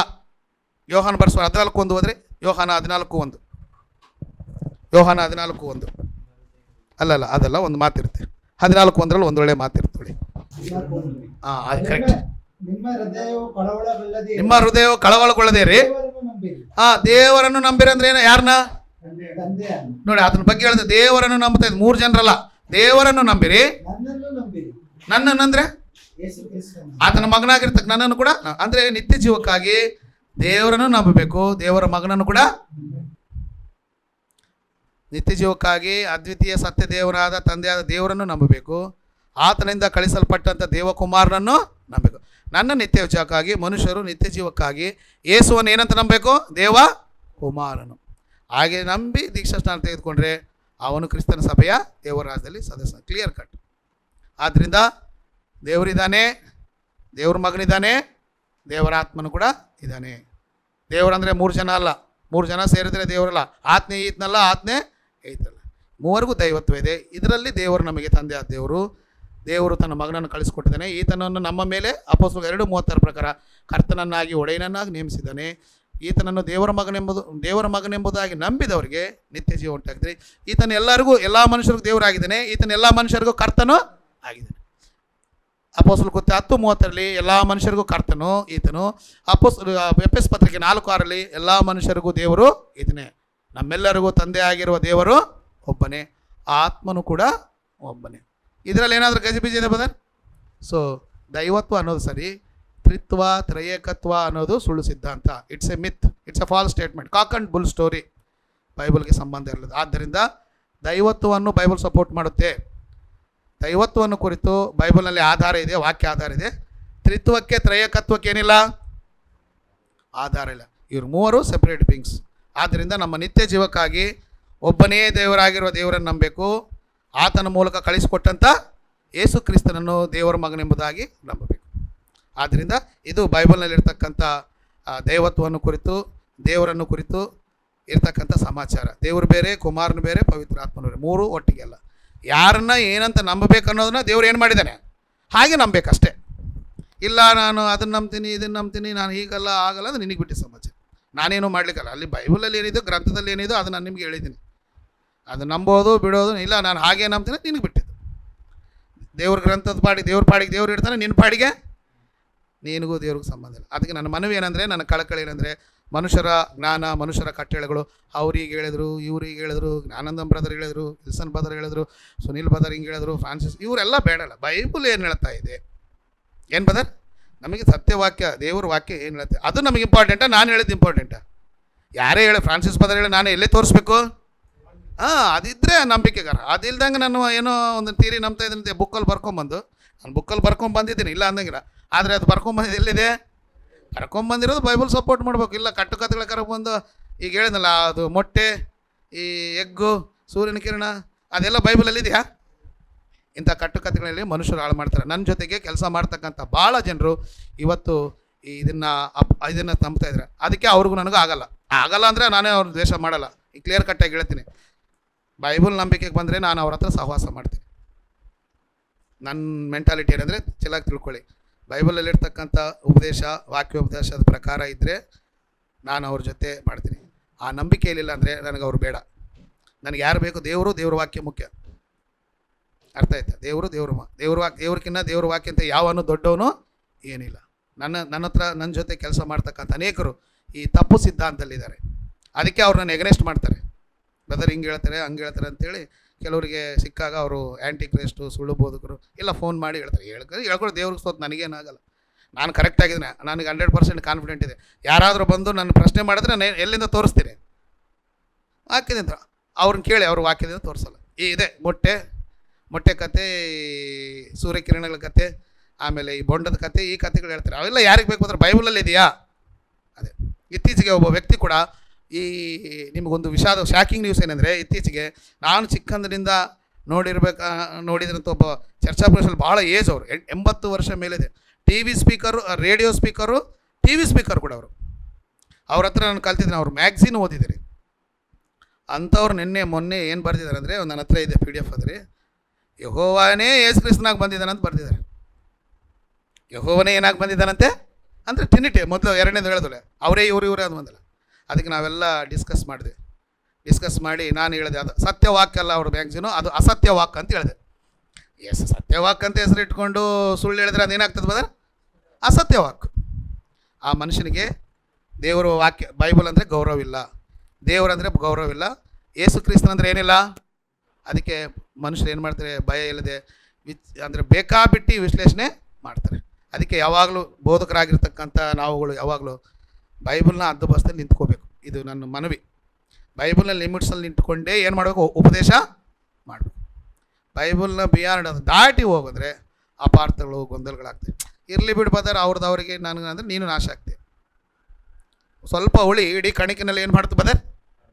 ಸ್ವಲ್ಪ ಹುಳಿ ಇಡೀ ಕಣಿಕೆನಲ್ಲಿ ಏನು ಮಾಡುತ್ತೆ? ಒಂದು ಪಾಯಸ ಮಾಡಿದ್ರೆ 3 kg 4 kg, ಸ್ವಲ್ಪ ವಿಷ ಹಾಕಿದ್ರೆ 1 ಗ್ರಾಮ್ 1 ಮಿಲಿಗ್ರಾಮಷ್ಟು ವಿಷ ಹಾಕಿದ್ರೆ ಏನಾಗುತ್ತೆ ಸಿಸ್ಟರ್? ಆ ಪಾಯಸಲ್ಲಿ ಏನಾಗುತ್ತೆ? ಸೊ ಅಂಥವ್ರ ಸಹವಾಸ ನನಗೆ ಬೇಡ. ಒಂದು ವೇಳೆ ಸ್ವಚ್ಛವಾಗಿ ದೇವ್ರ ವಾಕ್ಯ ಅಪೋಸ್ತಲರ ಬೋಧನೆ ಏನು ಹೇಳ್ತಾ ಇದೆ ಅದನ್ನು ಅನುಸರಣೆ ಮಾಡೋಣ, ಫಾಲೋ ಮಾಡೋಣ. ಅದನ್ನು ನಡೆಯೋದಂದರೆ ನಾನು ಎವರ್ ರೆಡಿ. ಯಾವಾಗಲಾದರೂ ನಾವೆಲ್ಲ ಕಲಿತು ದೇವ್ರ ವಾಕ್ಯನ ಸನ್ಮಾನವಣ, ದೇವ್ರ ವಾಕ್ಯದ ಪ್ರಕಾರ ನಡೆಯೋಣ. ಒಂದು ವೇಳೆ ಬೈಬಲ್ ಇಲ್ಲ ಅಂದರೆ ಕೈ ಬಿಟ್ಬಿಡ. ನಾವು ಅದನ್ನು ಅನುಸರಿಸುವಂಥ ಅವಶ್ಯಕತೆ ಇಲ್ಲ. ಆದರೆ ಏನು ನಂಬಿದ್ರು ಅದು ಏನಿರಬೇಕು? ವಾಕ್ಯದ ಆಧಾರ. ಕೊನೆಯದಾಗಿ ಏನು ಹೇಳ್ತಂದರೆ, ನೀನು ನಂಬಿರುವ ಪ್ರತಿಯೊಂದಕ್ಕೂ ನಿನ್ನ ನಂಬಿಕೆಗೆ ಏನು ಆಧಾರ ಆಗಿರಬೇಕು? 1 ಕೊರಿಂಥಿ 2:4 ಯಾರೂ ಮರಿಬಾರ್ದು. ನೀವು ನಂಬಿಕೆಯು ಮನುಷ್ಯ ಜ್ಞಾನವನ್ನು ಆಧಾರ ಮಾಡಿಕೊಳ್ಳದೆ ದೇವರ ಶಕ್ತಿಯನ್ನು ಆಧಾರ. ಆದ್ದರಿಂದ ದೈವತ್ವವನ್ನು ಮಾತ್ರ ಬೈಬಲ್ ಸಪೋರ್ಟ್ ಮಾಡುತ್ತೆ. ಟ್ರಿನಿಟಿ, ತ್ರಿಯೇಕತ್ವವನ್ನು ಪ್ರತಿಪಾದನೆ ಮಾಡಿದೆ. ಯಾರಾದರೂ ಈ ಸಿದ್ಧಾಂತದಲ್ಲಿ ದಯವಿಟ್ಟು ಹೊರಗೆ ಬರ್ರಿ. ಅನೇಕರು ನನ್ನ ಸಹೋದರರು ಕೂಡ ನನ್ನ ಜೊತೆ ಕೆಲಸ ಮಾಡ್ತಕ್ಕಂಥವ್ರಿಗೆ ಮನವಿ ಮಾಡೋದಿದೆ, ಯಾರನ್ನೋ ಮೆಚ್ಚಿಸ್ಲಿಕ್ಕೆ, ಯಾರ ಹತ್ರನೋ ಬಹುಮಾನಗಳು ತೆಗೆದುಕೊಳ್ಳಿಕ್ಕೆ, ಅಥವಾ ಯಾರಿಗೂ ಏನೋ ಹೇಳಿಕ್ಕೆ ಹೋಗಿ ಈ ತ್ರಿಯೇಕತ್ವ ಸಿದ್ಧಾಂತದಲ್ಲಿ ಸಿಕ್ಕೊಂಡು ಒದ್ದಾಡ್ತಾ ಇದ್ದಾರೆ. ಇವರು ಬಿಟ್ಟರೆ ಏನಾಗ್ತಾರೆ, ಅವ್ರು ಏನು ಅನ್ಕೊತಾರೆ, ಇವ್ರು ಯಾರು ಏನೇನು ಹೇಳ್ಕೊಂಡು ಐ ಡೋಂಟ್ ಬಾದರ್ ಇಟ್. ನಿನ್ನ ರಕ್ಷಣೆ, ನಿನ್ನ ನಿತ್ಯತ್ವ ಮುಖ್ಯ. ಆದ್ದರಿಂದ ನನ್ನ ಮನವಿ ಏನಂದರೆ, ಅದರಿಂದ ಹೊರಗೆ ಬನ್ನಿ. ದೇವ್ರ ವಾಕ್ಯವನ್ನು, ಅಪೋಸ್ತಲರ ಬೋಧನೆಯನ್ನು ಪರಿಶೋಧನೆ ಮಾಡಿ ಒಂದೊಂದಾಗಿ ಬಿಡಿಸಿ ನೋಡ್ಕೊಳ್ಳಿ. ಸೊ ಕ್ಲಿಯರ್ ಕಟ್ಟಾಗಿ ದೇವ್ರ ವಾಕ್ಯ ಇದೆ, ಅದೇನು ಗೊಂದಲ ಇಲ್ಲ, ಕ್ಲಿಯರ್ ಕಟ್ಟಾಗಿಳಿದೆ. ನಾವು ಅಪಾರ್ಥ ಮಾಡಿಕೊಂಡು ಗಲಿಬಿಲಿಗೆ ಏನಾಗಿದ್ವಿ? ಒಳಗಾಗಿದ್ವಿ. ಆದ್ದರಿಂದ ದೇವರ ವಾಕ್ಯದ ಮೇಲೆ ನಮ್ಮ ನಂಬಿಕೆಯನ್ನು ಕಟ್ಟಿಕೊಂಡು ಆ ನಂಬಿಕೆಯಲ್ಲಿ ನಾವು ಮುಂದುವರೆದು ಆ ದೇವರನ್ನು ಮಹಿಮೆ ಪಡಿಸುತ್ತಾ ದೇವರ ಮಗನು, ದೇವರ ಆತ್ಮನ ಬಗ್ಗೆ ಇನ್ನೂ ಸ್ಪಷ್ಟವಾಗಿ ದೇವರ ವಾಕ್ಯದಿಂದ ತಿಳ್ಕೊಂಡು ಆ ಒಂದೇ ನಂಬಿಕೆಯಲ್ಲಿ ನಾವೆಲ್ಲರೂ ಮುಂದುವರಬೇಕೆಂಬುದಾಗಿ ನಿಮ್ಮನ್ನೆಲ್ಲರೂ ಎಚ್ಚರಿಸುತ್ತಾ, ನನ್ನನ್ನು ಕೂಡ ಎಚ್ಚರಿಸ್ಕೊಳ್ತಾ, ಇಲ್ಲಿವರೆಗೂ ತಾಳ್ಮೆಯಿಂದ, ಆಸಕ್ತಿಯಿಂದ ಈ ವಾಕ್ಯ ಭಾಗಗಳನ್ನೆಲ್ಲ ಕೂಡ ನೀವು ಕೇಳಿದ್ದಕ್ಕಾಗಿ ನಿಮ್ಮೆಲ್ಲರೂ ಕೂಡ ವಂದನೆಗಳನ್ನು ಸಲ್ಲಿಸುತ್ತಾ, ಅವಕಾಶವನ್ನು ನೀಡಿದಂಥ ಕುಂದಾಪುರ ಕ್ರಿಸ್ತನ ಸಭೆಯವರು ಕೂಡ ನನ್ನ ವಂದನೆಗಳನ್ನು ಸಲ್ಲಿಸುತ್ತಾ ಮುಕ್ತಾಯ ಮಾಡ್ತಿದ್ದೆ. Thank you very much.